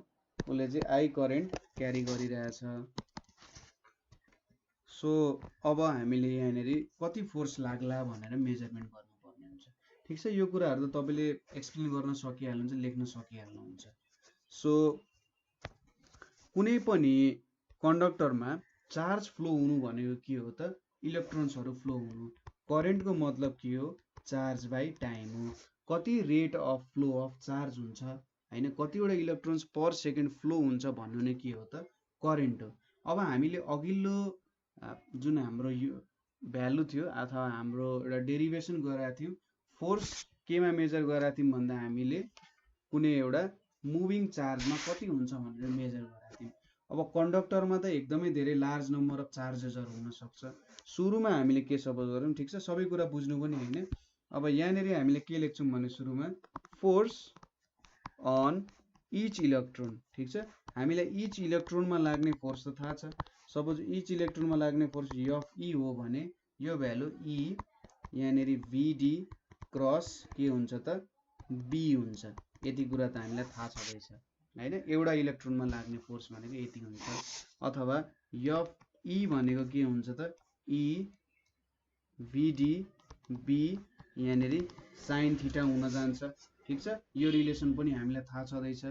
सो सपोज यहाँनिर हामीले के गरौँ भने लेट इलेक्ट्रोन डेन्सिटी, इलेक्ट्रोन अथवा चार्ज डेन्सिटी, चार्ज डेन्सिटी भनेको के हुन्छ, charge density be small N. Charge density भनेको के हुन्छ त, एन भनेको number of charges by volume. ठिक छ, यसले चाहिँ प्रत्येक हामीले युनिट भोल्युम लियौँ भने कति चार्ज त्यहाँनिर हुन्छ भनेर यो स्मल एनले दिइरहेछ। यो क्यापिटल एनले के दिइरहेछ भन्दा टोटल नम्बर अफ चार्जेस दिइरहेछ, यसले भोल्युम दिइरहेछ, यसले चाहिँ total charges per unit volume दिइरहेछ। ठिक छ, सो मैले यहाँ एन टोटल एन भनेको एन इन्टु भी गरेँ। अब यसको क्रस सेक्सनल एरिया ए छ, लेन्थ यल छ भने चाहिँ एन ए यल भनेर लेख्न सक्छु नि। देयरफोर क्यापिटल एन भनेको एन ए यल भनेर लेख्न सकिन्छ। ठिक छ, so there are NaL number of electrons भनेर भन्न सकिन्छ इन लेन्थ L। ठिक छ, लेन्थ L मा चाहिँ के हुन्छ त यति नम्बर अफ इलेक्ट्रोन्सहरु छ भनेर भन्न सकिन्छ। सो टोटल फोर्स भनेको के हुन्छ त एउटा इलेक्ट्रोनको फोर्स भनेको Fe हुन्छ भने टोटल इलेक्ट्रोन्सको फोर्स भनेको NaL Fe भनेर लेख्न सकिन्छ। ठिक छ, यो भनेको त टोटल नम्बर अफ इलेक्ट्रोन्सको फोर्स हुन गयो। सो यहाँनिर के लेख्न सकिन्छ NaL EVd B sin theta लेख्न सकिन्छ। यो कुरा त क्लियर भयो हैन। अब यहाँनिर के थाहा छ त I is equals to VD E NA I is equals to भेना भन्ने फर्मुला त हामीलाई थाहा छ। यो भनेको current flowing in a conductor हो, current flowing in a conductor को फर्मुला हो। सायद हामीले यो कुरा चाहिँ ड्रिफ्ट भेलोसिटीहरुको कुरा पढ्दाखेरि यो कुराहरु पढिसकेका छौं हैन। यो कुरा सायद तपाईहरुले डेराइभ गर्न सक्नुहुन्छ होला। यो हाम्रो डाइरेक्ट इलेक्ट्रिक करेन्ट जुन च्याप्टर छ त्यो डाइरेक्ट इलेक्ट्रिक करेन्ट को च्याप्टर 1 मै सायद हामीले डेराइभ गरेका थियौं। I is equals to VD NA relationship between drift velocity and यो भनेर। यो चाहिँ हामीले कसरी डेराइभ गरेका थियौं भन्दाखेरि I is equals to Q/T भनेर लेख्न सक्छौं हैन। र टोटल नम्बर अफ चार्ज भनेको यहाँनिर के लेखेको छ NaL E/T लेख्न सक्छौं नि त। NaL भनेको टोटल भोल्युम भयो, एउटा चार्ज E भयो भने टोटल भोल्युममा चार्ज भनेको NaL E हुन्छ, यो लेख्न सकिन्छ। सो करेन्ट भनेको के हुन्छ त Na, अब L/T भनेको V लेख्न सकिन्छ, E लेख्न सकिन्छ नि। So I is equals to NaV ले I को भ्यालु दिन्छ। सो यहाँनिर हामीले फोर्स भनेको कति लेख्न सक्छौं भन्दा फोर्स इज इक्वल्स टु चाहिँ अब I लाई हामीले VD E NA भनेर लेख्न सक्छौं भने यहाँनिर BIL sin थीटा भनेको चाहिँ हाम्रो फोर्स को भ्यालु हुन जान्छ। ठीक छ, यो भ्यालु भनेको हाम्रो फोर्स को भ्यालु हुन जान्छ है। सो BIL sin थीटा ले चाहिँ के दियो भने हामीलाई एउटा कुनै पनि लाइन छ भने सरी एउटा कुनै पनि करेन्ट क्यारिङ कन्डक्टर छ भने त्यसमा यति फोर्स भेट्न सकिने रहेछ भन्ने कुरा थाहा पाइयो। अब यही फोर्सलाई मैले चाहिँ क्रस प्रोडक्ट को रूपमा पनि रिप्रेजेन्टेसन गर्न सक्छु। कसरी त I is equals to I into B cross L लेख्यो भने त अगाडि यसरी माइनस थप्नु पर्ने हुन्छ। सो यसलाई चाहिँ I यहाँनिर L क्रस B को फर्ममा रिप्रेजेन्टेसन गर्न सकिन्छ। अब यहाँनिर हामीले डिरेक्सन कुन हुन्छ भनेर मेजर गर्नु पर्यो भने यति बेला हामीले फ्लेमिङ्स लेफ्ट ह्यान्ड रुल युज गर्न सक्छौं। ठीक छ, सो यो च्याप्टर पढ्दाखेरि दुई हातै युज हुन्छ है। सो एक्सरसाइज गर्दै गर्नु होला। सो सपोज मेरो थम्बले चाहिँ थम्ब भन्दा नि फोर फिंगरले यसरी मैले तीनटा डिरेक्सन दिए भने यसरी तीनटा डिरेक्सन दिए भने यो मेरो फोर फिंगर भयो रे, यो मेरो सपोज मिडल फिंगर भयो रे, यो मेरो थम्ब भयो रे है। मिडल फिंगर फोर फिंगर र थम्ब तीनटा हुन्छ नि त।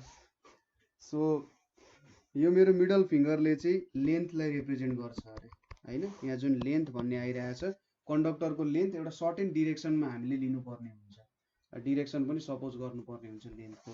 सो लेन्थ मिडल फिंगरले दिन्छ, फोर फिंगरले म्याग्नेटिक फिल्ड दिन्छ भने यहाँनिर लाग्ने फोर्स चाहिँ थम्बले दिने गर्छ। ठीक छ, सो यो L क्रस B भन्ने कुरा पनि तपाईले रिप्रेजेन्ट गर्नुपर्छ। यहाँनिर जुन हाम्रो थीटा एंगल आएको छ त्यो थीटा भनेको चाहिँ L देखि B सम्म पुग्नु पर्ने हुन्छ है। यो कुराहरु तपाईले याद गर्नु होला, अरु कुरा त मजाले गर्न सकिहाल्नुहुन्छ। ठीक छ, सो यहाँनिर हामीले फ्लेमिङ्स लेफ्ट ह्यान्ड रुल कसरी युज हुँदो रहेछ त्यो कुरा पनि बुझ्यौं। अब जस्ट सपोज के स्पेशल केसेस भनेको थीटा इज इक्वल्स टु 0 और 180 डिग्री भयो भने के हुन्छ फोर्स को भ्यालु 0 हुन्छ। सो यति बेला चाहिँ यो कन्डक्टर को जुन डिरेक्सन छ अथवा नर्मल छ, कन्डक्टर जुन एउटा प्लेन हुन्छ प्लेन को नर्मल जुन छ नर्मल र यो चाहिँ के हुने भयो 90 डिग्रीज मा हुने जस्तो भयो हैन। So current carrying conductor is parallel to direction of magnetic field भनेर भन्यो र no force experienced by it. त्यसै गरी theta is equals to 90 degrees भयो भने चाहिँ त्यो बेलामा F is equals to BIL हुने रहेछ। ठिक छ। सो हामीले यहाँनिर दुईटा कुराहरू हेऱ्यौँ होइन, र यसरी चेक गर्न सकिन्छ, डिरेक्सन भेट्न सकिन्छ र फोर्सको भ्यालु यसरी भेट्न सकिन्छ भन्ने कुराहरू हेऱ्यौँ। अब यसपछि अर्को इम्पोर्टेन्ट टपिक भनेर हाम्रो के छ भने जस एक्जामको पोइन्ट अफ भ्यूमा पनि इम्पोर्टेन्ट छ, त्यो भनेको चाहिँ torque on a rectangular coil in uniform field. Torque on a rectangular coil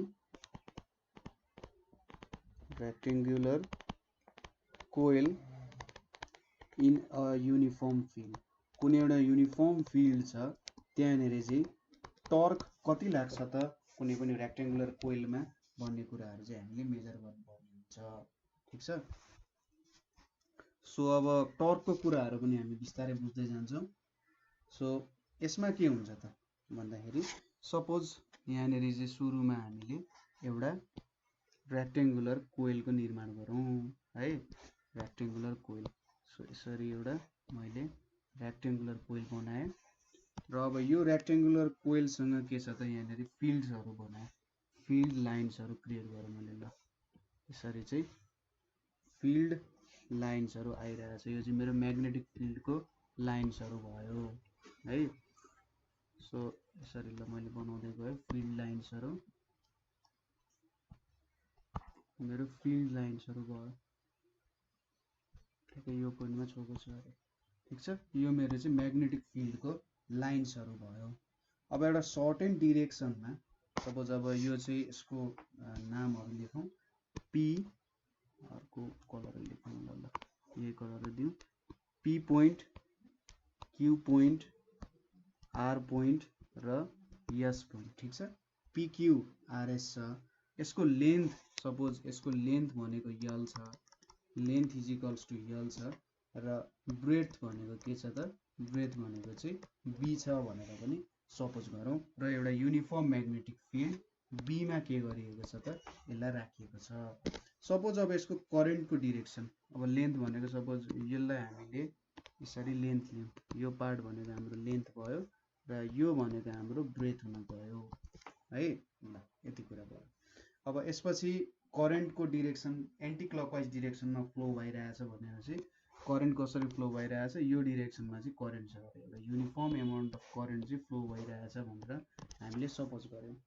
अब यहाँनिर हामीलाई के थाहा छ भने अघिल्लो जुन टपिक थियो, टपिकमा हामीले कुनै पनि लेन्थ छ, त्यो लेन्थ अफ कन्डक्टर छ, त्यसमा चाहिँ कति फोर्स लाग्छ भनेर हामीले हेरेका थियौँ।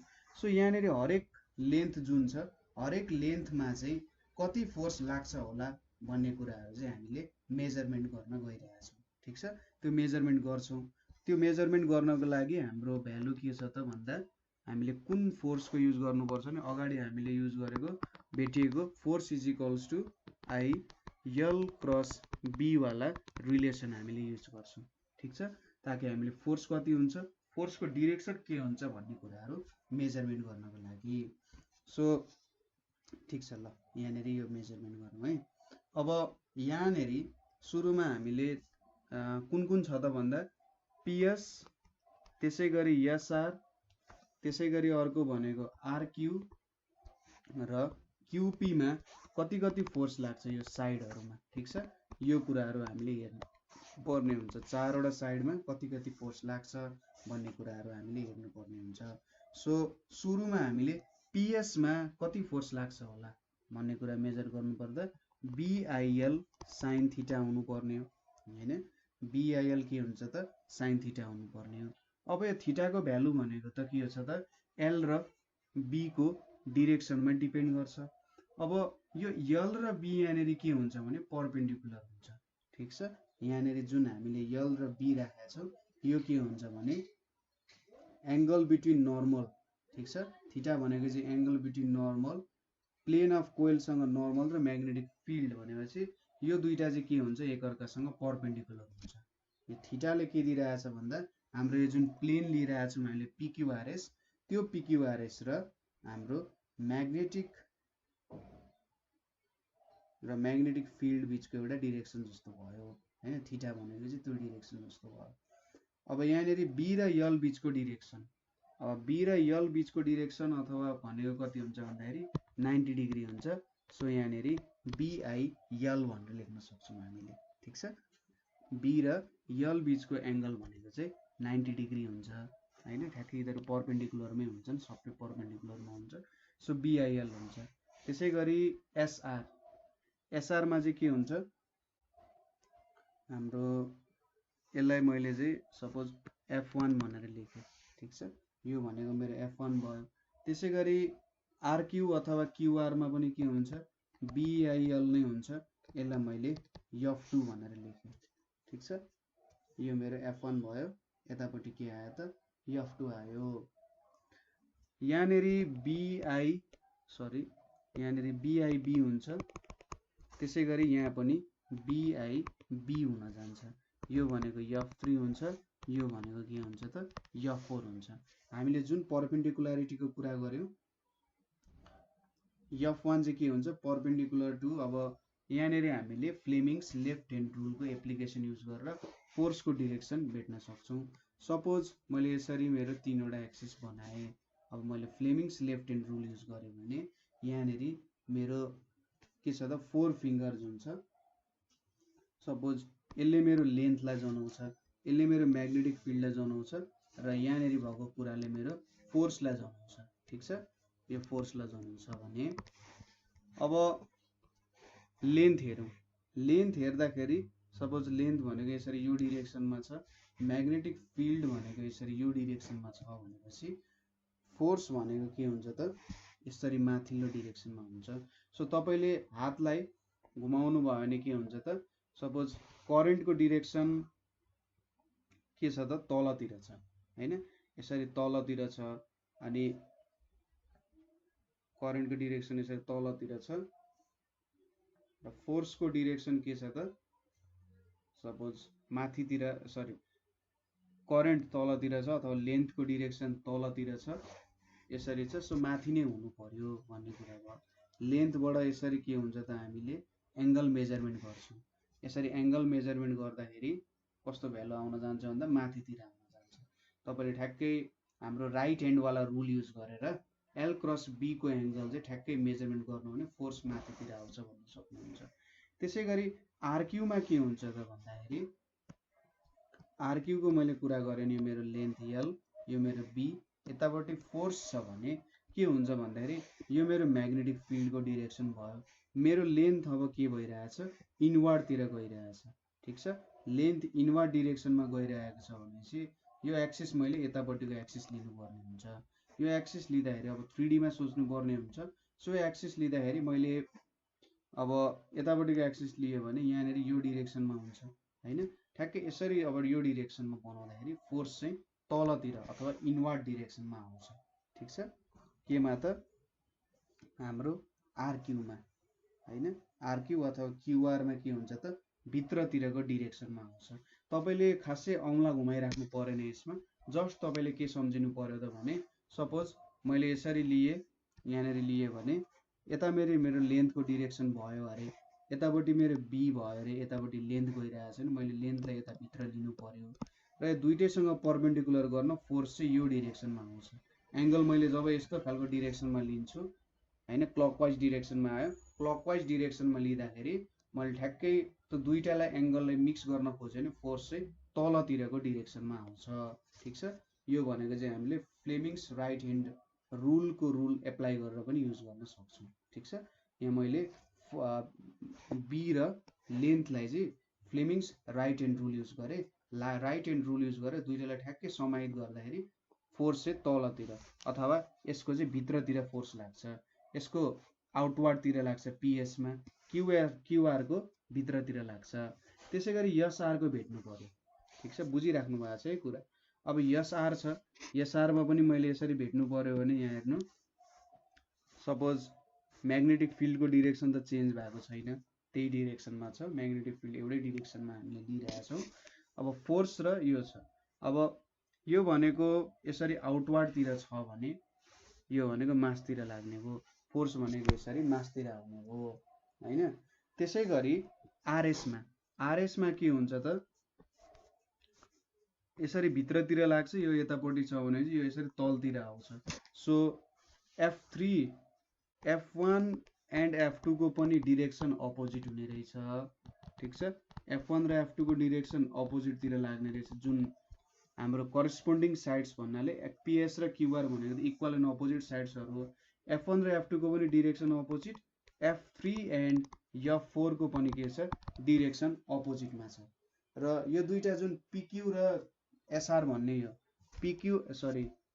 यो भनेको PQ को भयो, यो भनेको SR को भयो हैन। यो QP लेखौँ ल, QP लेखौँ, यो SR हुने भयो हैन। इक्वल एन्ड अपोजिट हुने रहेछ र act along the same line. Act along the same line भनेको यसरी मैले एउटा लाइन जोइन गरेँ भने यो चाहिँ यही एउटा लाइनमा एक्ट गर्ने रहेछ भन्ने कुरा हो। सो यसरी जब दुईटा फोर्सहरू एउटै लाइनमा एक्ट गर्छन्, यो एउटा लाइनमा चाहिँ यतापट्टि एउटा फोर्स लागेको छ, यतापट्टि अर्को फोर्स लागेको छ र यो दुईटा फोर्सहरू एकअर्कासँग के छन् त इक्वल एन्ड अपोजिट छन् भने F3 र F4 ले चाहिँ के गर्ने रहेछ एकअर्कालाई क्यान्सल आउट गर्ने रहेछ। ठिक छ, यतापट्टि F3 लाग्छ र यतापट्टि के लाग्छ त F4 लाग्छ। सो यसरी के बुझिन्छ त F3 र F4 एकअर्काको अपोजिट छन्, एउटै लाइनमा एक्ट गरिरहेको छन्। सो यति बेला के हुन्छ यिनीहरूले एकअर्कालाई क्यान्सल गर्छन्। यहाँनिर तपाईहरुलाई एउटा क्वेशन के छ भन्दाखेरि कसरी चाहिँ हामीले भन्न सक्यौं F3 र F4 एउटै लाइनमा एक्ट गरेको छ भन्ने कुरा हैन। त्यो तपाईहरुको लागि एउटा क्वेशन है। F3 र F4 चाहिँ एउटै लाइनमा एक्ट गरिरहेको छ भन्ने कुरा हामीले कसरी भन्न सक्छौं होला। ठीक छ, यो एउटा क्वेशन हो, तपाईहरुले खोज्नु होला, भेट्नु भएन भने चाहिँ हामीलाई कमेन्ट गर्न सक्नुहुन्छ है। यो तपाईहरुलाई एउटा क्वेशन भयो। सो यहाँनिर के हुने रहेछ F3 F4 एउटै लाइनमा एक्ट भएर इक्वल एन्ड अपोजिट हुने रहेछन् र एकअर्कालाई क्यान्सल गर्ने रहेछन्। ठीक छ, त्यसैगरी अब के F1 र F2 ले पनि एकअर्कालाई क्यान्सल आउट गर्छन् होला त। यहाँनिर के हुन्छ भने F1 र F2 को म्याग्निट्युड इक्वल हुन्छ हैन। म्याग्निट्युड त BIL नै छ दुईटैको हैन। हामीले माथि PS र RQ मा हेरौँ त F1 र F2 को BIL नै छ, इक्वल म्याग्निट्युड छ, अपोजिट डिरेक्सनमा एक्ट गरिरहेछ। तर के हुन्छ भने यिनीहरुको line of action of force चाहिँ सेम हुँदैन। एउटै लाइनमा हामीले दुईटा फोर्सलाई चाहिँ एक्ट गरिरहेका छैनौं। ठीक छ, टु साइड्स अफ द कोइलमा एक्ट गरिरहेका छौं। सो सपोज गर्नुस् कि तपाईले यो भनेको चाहिँ कस्तो भयो भने तपाईले जुन बोतलको बिर्को खोल्दाखेरि फोर्स लाउनु हुन्छ नि, यसको फोर्स डिरेक्टेड जुन छ, डिरेक्टेड साइड भनेको चाहिँ दुईटा डिफरेन्ट साइडमा डिरेक्टेड छ। लाइन अफ एक्सन एउटै होला तर यिनीहरुको जुन डिरेक्टेड हुन्छ, सपोज यो छ भने एउटा यतातिर एक्ट गरिरहेको हुन्छ, एउटा यतातिर एक्ट गरिरहेको हुन्छ के। एउटा सपोज हाम्रो F3 र F4 मा त एउटै लाइनमा यसरी एक्ट गरिरहेको थियो, तर यहाँनिर त एउटै लाइनमा त छैन नि त फोर्स हैन। यो लाइनमा छ, एउटा यतापट्टि एक्ट गरिरहेछ, एउटा यतापट्टि एक्ट गरिरहेछ। कसरी एक्ट गरिरहेछ नि यतापट्टि र यतापट्टि त एक्ट गरिरहेको छैन। सो यहाँनिर के हुन्छ अब टर्क डेभलप हुन्छ। ठीक छ, यहाँनिर के हुन्छ त टर्क डेभलप हुन्छ। यो कारण एउटै लाइनमा एक्ट गरिरहेको कारण यहाँनिर टर्क एक्ट हुन्छ र यो टर्कले चाहिँ के गर्छ त रोटेसन कज गराउँछ। जहिले पनि टर्कको काम भनेको के गर्नु हो त रोटेसन कज गराउनु हो। सो F1 र F2 को डिरेक्सन अपोजिट भए पनि यिनीहरुको म्याग्निट्युड इक्वल भए पनि के हुन्छ त यहाँनिर यिनीहरु इक्वल एन्ड अपोजिट छन्, तर यिनीहरुको line of action of force जुन छ त्यो चाहिँ डिफरेन्ट छ। त्यस भएर के हुन्छ त यहाँनिर हाम्रो यो F1 फोर्स भयो, यो मेरो F2 फोर्स भयो भने यसले एउटा सर्टेन रोटेसन कज गराउन सक्छ र यसले चाहिँ एउटा टर्क डेभलप गर्छ। So F1 and F2 have equal magnitude but act in opposite direction on two sides of coil. So F1 and F2 form a couple that try to rotate the coil about its axis. So एउटा certain axis छ, यो axis भयो भने यो एक्सिसमा चाहिँ के गर्छ त यो हाम्रो कोइललाई रोटेट गराउने काम गर्छ। अब टर्कलाई हामीले यसरी टाउले रिप्रेजेन्ट गर्छौं र यसको फर्मुला भनेको चाहिँ के हुन्छ त भन्दा म्याग्निट्युड अफ आइदर फोर्स। ठीक छ, किनभने यिनीहरुको भ्यालु त सेम छ। So magnitude of either force cross के त perpendicular distance between the force. ठीक छ, परपेन्डिकुलर डिस्टेन्स बिट्विन फोर्स यसरी लेख्न सकिन्छ। So magnitude of either force into perpendicular distance between force भन्न सकिन्छ यसलाई। सो यहाँनिर मैले कसरी रिप्रेजेन्ट गर्न सक्छु होला, सपोज यो लाइनमा मेरो एक्ट भइरहेछ भने यो पोइन्टमा यता तलतिर गइरहेछ, यो मेरो F1 भयो, यो मेरो पोइन्ट P भयो, र यो डिरेक्सनमा चाहिँ के भइरहेछ, F2 एक्ट भइरहेछ, यो मेरो Q भयो। अब यो एक्सिस गर्ने, यो एक्ट गर्ने पोइन्ट यो एक्सिसमा एक्ट गरिरहेछ भने यो मेरो एक्सिस भयो। अब यसको मैले नर्मल खिच्ने हो, यसको मैले नर्मल खिच्ने हो भने नर्मलको डिरेक्सन यतापट्टि हुन जान्छ। ठिक छ, नर्मलको डिरेक्सन हामीले भेट्यो। सो यो एङ्गल भनेको चाहिँ थीटा डिग्री हुन्छ। ठिक छ, यो भ्यालु भनेको कति हुन्छ, थीटा डिग्री हुन्छ। सपोज मैले यो दुईटा पोइन्टलाई यसरी जोडिदिएँ, अब यो दुईटालाई जोडिदिएँ, यो परपेन्डिकुलर छ। अब मैले भेट्नुपर्ने के हो त, perpendicular distance between two force. Suppose मैले यो पोइन्टलाई यन भनेर दिएँ भने यन क्यू भनेको चाहिँ के हुन्छ त, पी र क्यू बिचको परपेन्डिकुलर डिरेक्सन हुन्छ। यो भ्यालु जुन चाहिँ मैले यसरी जुन लाइन तानिरहेको छु, यसले चाहिँ यो पिक्यूको के दिइरहेछ त, डिरेक्सन दिइरहेछ। ठिक छ, यो जुन मैले यसरी लाइन खिचेँ यसले पिक्यूको डिरेक्सन दिइरहेछ। यो मेरो म्याग्नेटिक फिल्डको डिरेक्सन भयो हैन, र यिनीहरू बिचको एङ्गल चाहिँ थीटा छ भनेर हामीले सपोज गर्न सक्छौँ। ठिक छ, यो भ्यालु के भयो त, थीटा हुन गयो। यो भ्यालु थीटा हुन्छ भने है, यो भ्यालु चाहिँ थीटा हुन्छ भने यहाँको भ्यालु पनि कति हुन्छ त, थीटा हुन्छ। ठिक छ, यो भ्यालु पनि थीटा नै हुन जान्छ। सो यो भ्यालु थीटा भयो। अब पिक्यू को लेन्थ कति छ त, यल छ। पिक्यू को लेन्थ कति छ, यल छ भनेपछि यो भ्यालु पनि सायद थीटा डिग्री नै हुन्छ। एनपी एनक्यू भनेपछि यहाँनिर यो दुईटै भ्यालु के हुन्छ, सरी यो भ्यालु थीटा हुन्छ, अनि यो भ्यालु चाहिँ थीटा ड्यास हुन्छ हैन। यो भ्यालु सपोज हामीले थीटा ड्यास भनेर सपोज गर्छौँ, यो भ्यालु पनि थीटा ड्यासै हुने भयो हैन। अब ठ्याक्कै करस्पोन्डिङ एङ्गल जस्तो कुरा आउँछ। अब यहाँनिर चाहिँ के हुन्छ भन्दाखेरि यो भ्यालु थीटा ड्यास भयो, यो थीटा छ भनेपछि सायद यो 90 डिग्री छ, यो पनि 90 डिग्री हुन्छ। अब थीटा ड्यास प्लस यो भ्यालु पनि 90 डिग्री हुन्छ। सो यो भ्यालु पनि थीटा डिग्री आउँछ। ठिक छ, थीटा ड्यास प्लस थीटा भनेको 90 डिग्री हुन्छ। त्यसै गरी यहाँनिर थीटा ड्यास प्लस एनपीक्यू भनेको पनि 90 डिग्री हुन्छ। थीटा ड्यास प्लस एनपीक्यू भनेको नि 90 डिग्री हुन्छ। सो एनपीक्यू को भ्यालु कति हुन्छ, 90 डिग्री हुन्छ। यो थीटा आइपुग्यो। अब हामीले भेट्नुपर्ने त यही थीटा हो।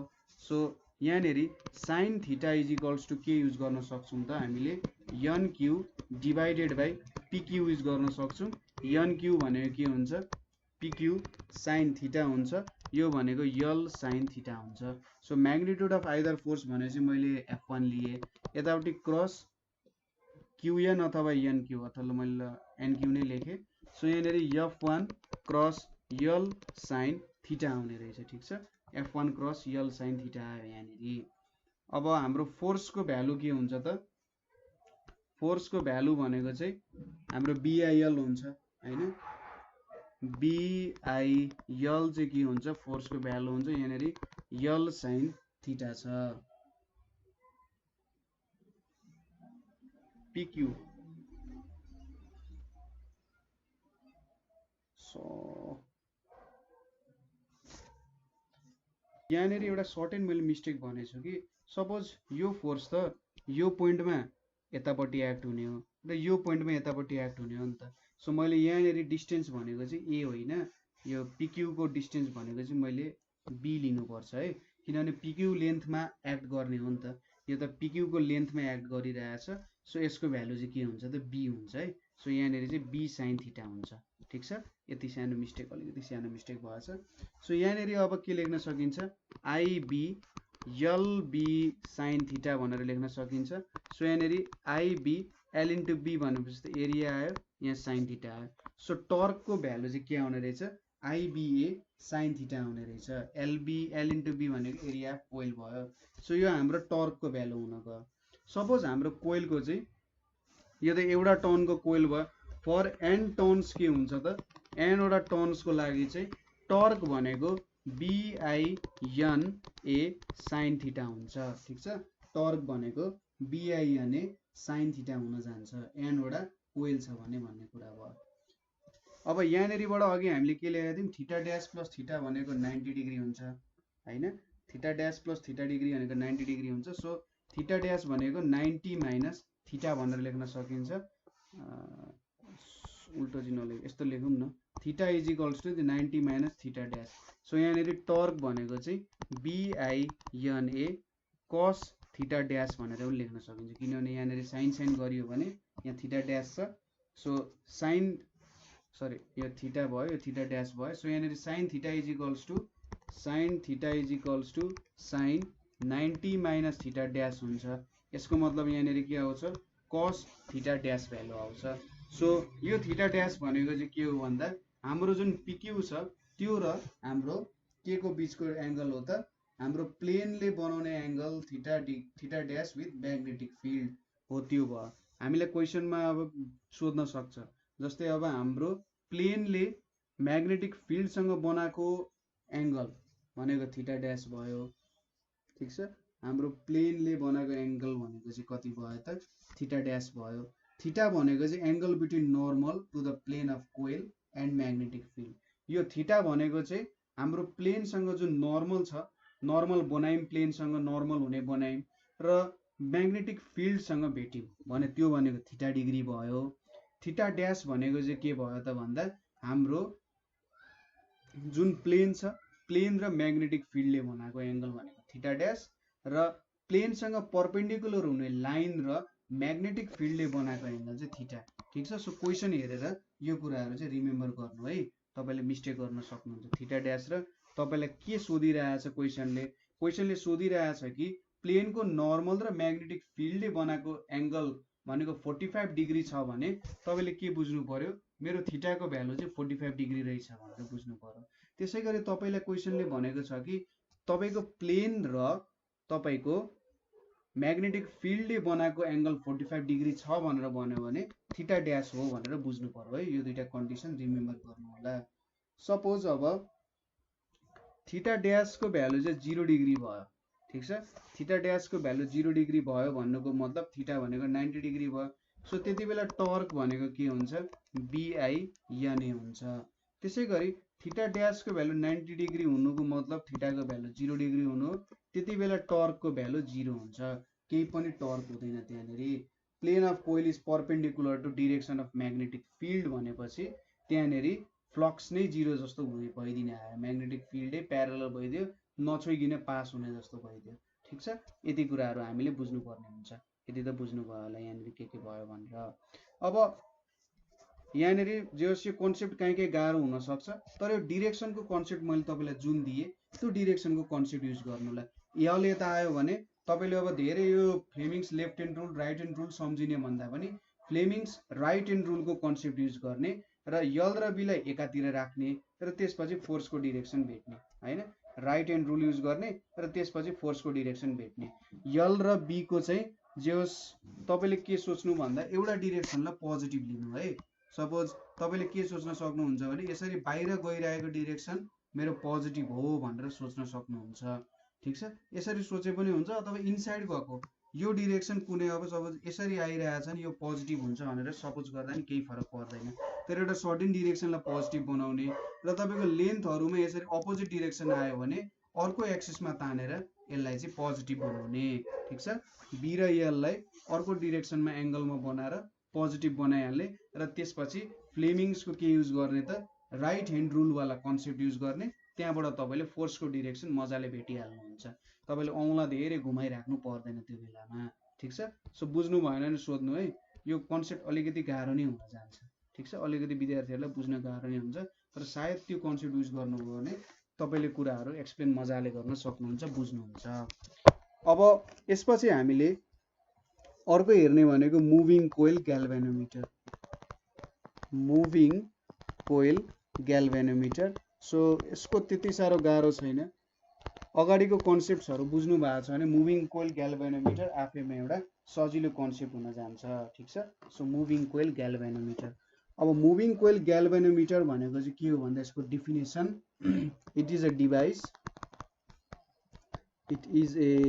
डिभाइस युज्ड टु डिटेक्ट, यो चाहिँ एउटा डिटेक्ट गर्ने and measure small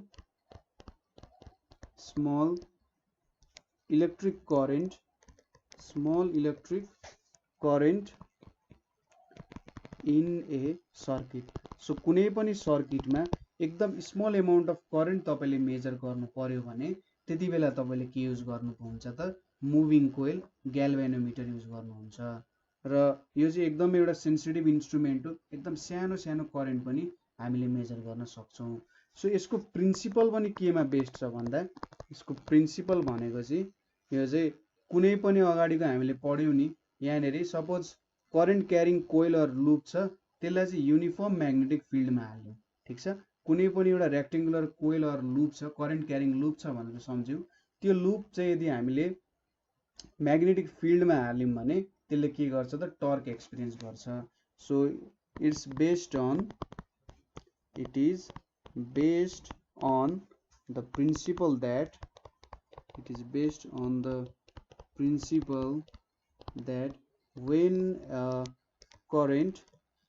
when a current carrying loop or coil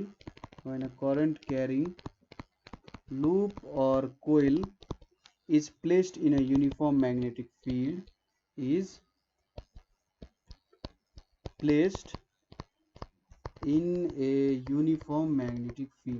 ठीक छ, एउटा युनिफर्म म्याग्नेटिक फिल्डमा यसलाई प्लेस गरियो भने के हुन्छ त the coil experiences a torque.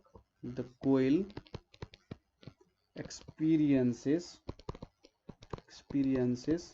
A torque. ठिक छ, कोइलले चाहिँ एउटा टर्क एक्सपिरियन्स गर्ने रहेछ भन्ने कुरा बुझ्यौँ हामीले।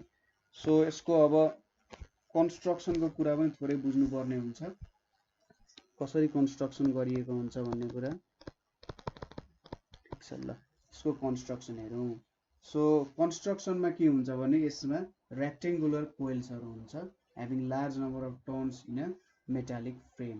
ठिक छ, यसमा चाहिँ सपोज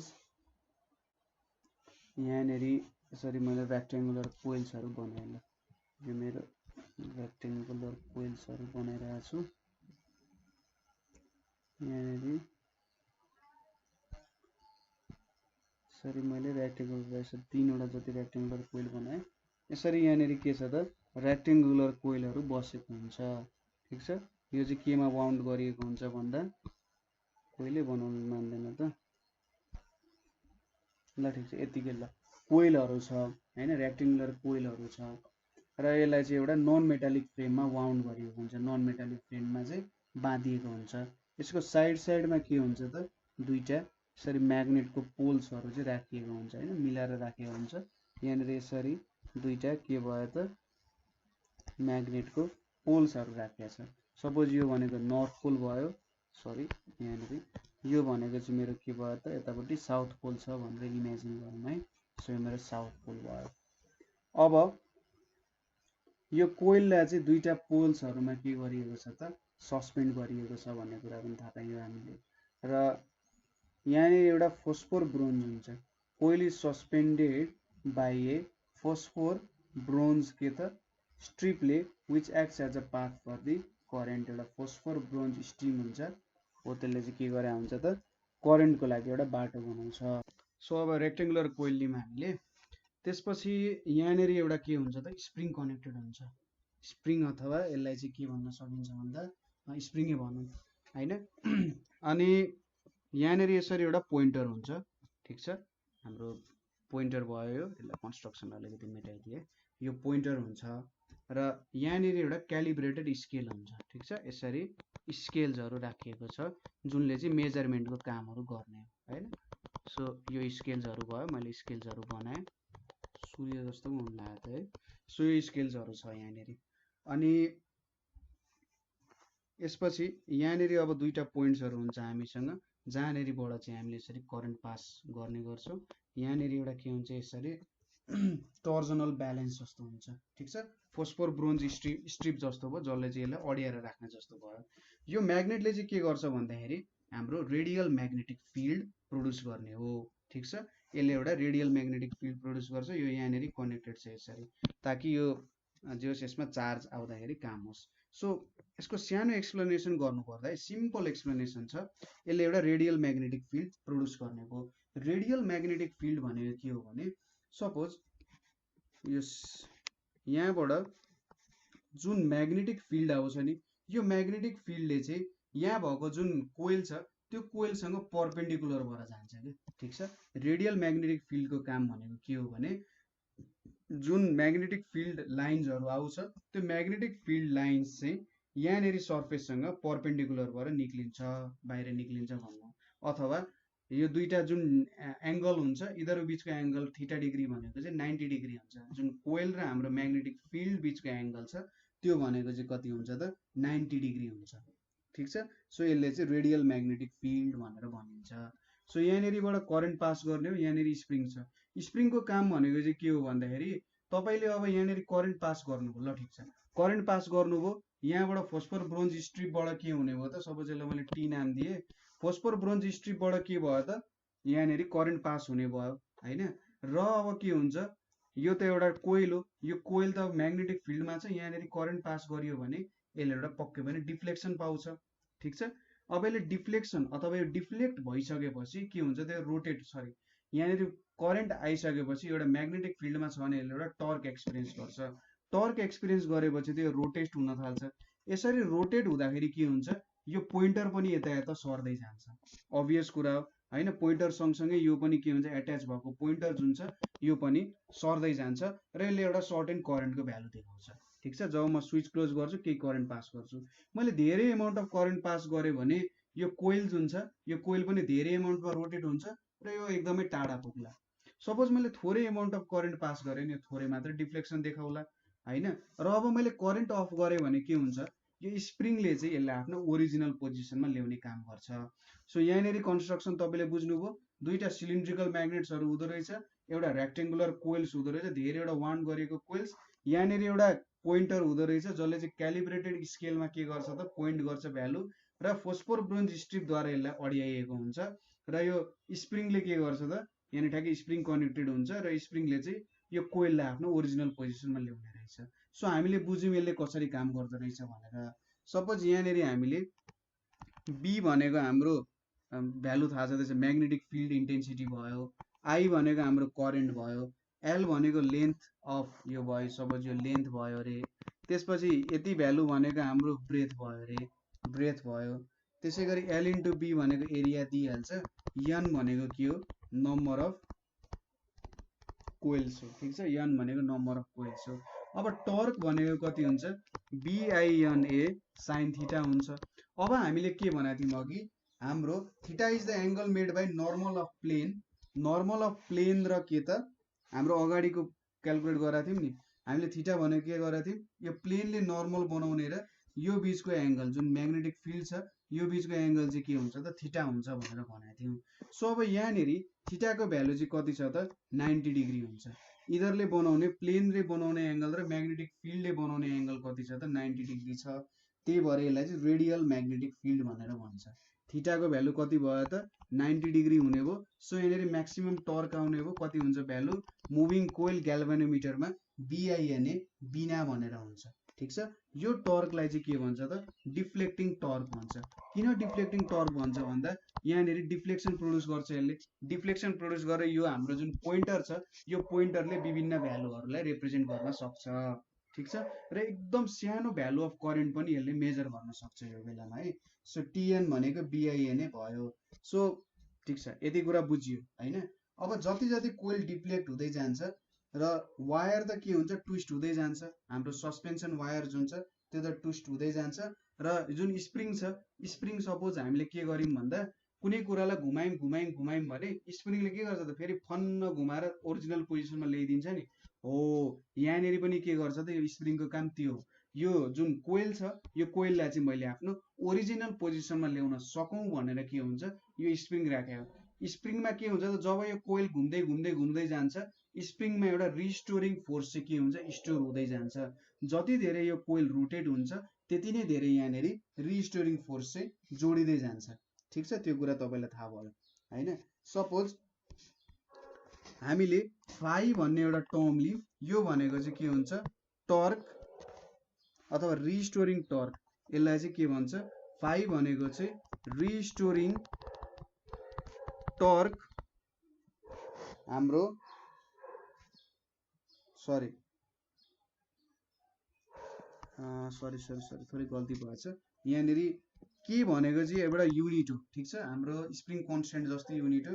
यो भनेको चाहिँ रिस्टोरिङ, यो युनिट भनेको चाहिँ restoring torque per unit twist. Unit twist भनेपछि कति ट्विस्ट भयो त्यो अनुसार, सायद एङ्गलको कुरा पनि भन्न सकिन्छ।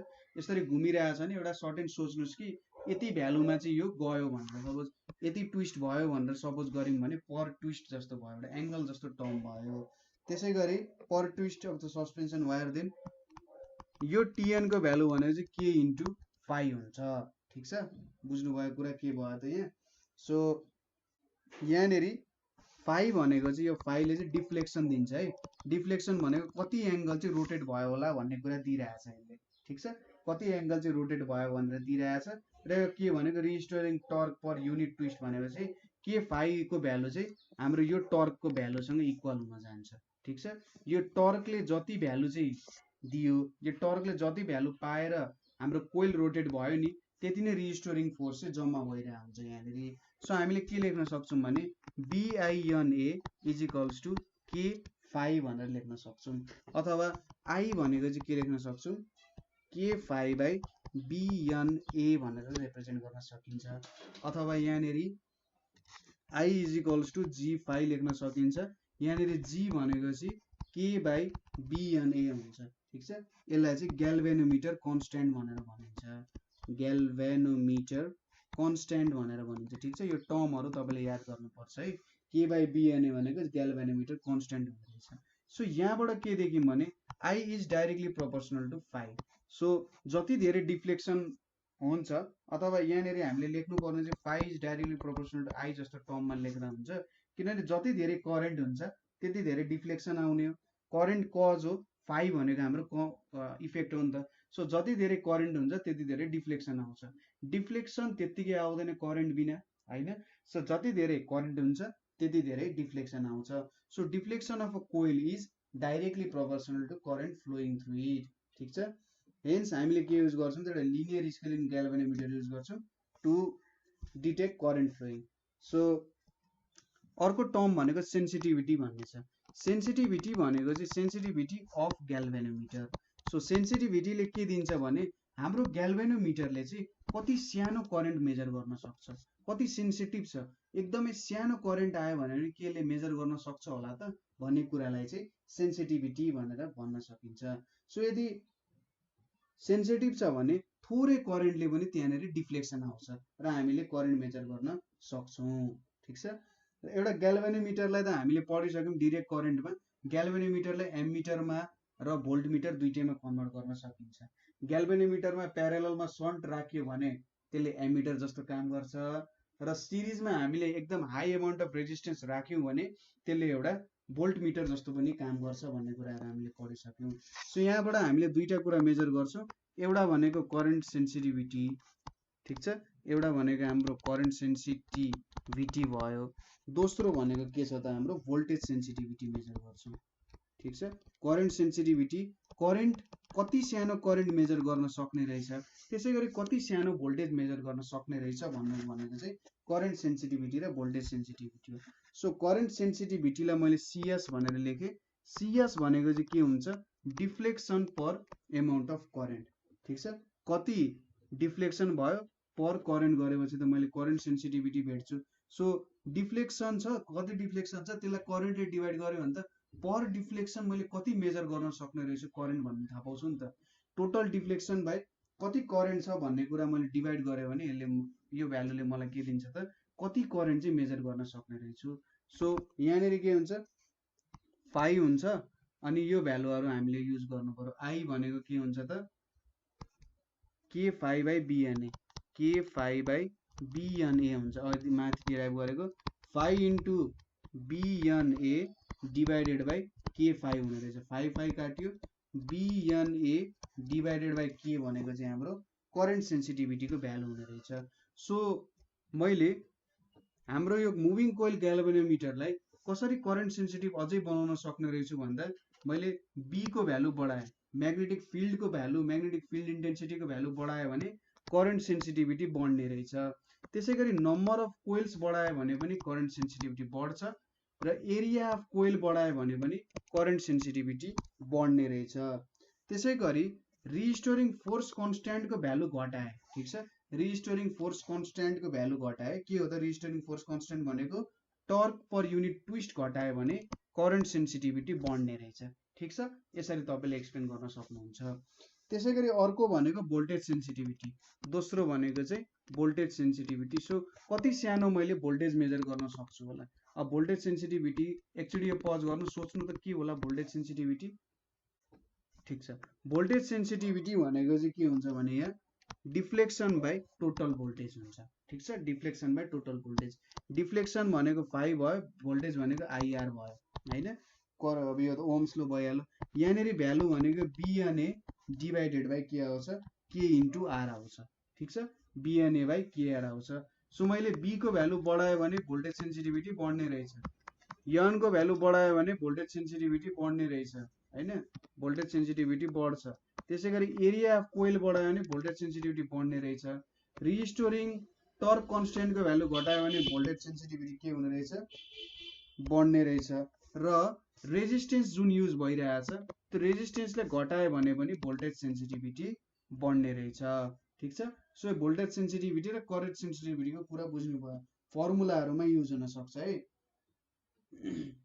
सो हाम्रो मुभिङ कोइल ग्याल्भेनोमिटरमा अब यो लिनियर स्केल हो, हैन। अब हाई भ्यालु अफ बी आउँछ। So high value of B magnetic field use हुन्छ। सो जेनरली यसलाई अर्थको म्याग्नेटिक फिल्डले एफेक्ट गरेर आउँदैन। त्यसै गरी यहाँनिर हाम्रो जुन यो कोइलहरु छ, कोइल चाहिँ सरी यहाँको कोइल जुन छ यो चाहिँ नन म्याग्नेटिक मेटेरियलमा वाउन्ड गरिएको हुन्छ, त्यो भएर यसलाई चाहिँ अर्थको म्याग्नेटिक फिल्डहरुले अथवा एडी करेन्टहरुले पनि एफेक्ट गर्दैन। सो ठीक छ, हामीले यहाँनिर अब धेरै कुराहरु पढ्यौं है आज। सो मुभिङ कोइल ग्याल्भेनोमिटरहरुको बारे स्टडी गर्यौं।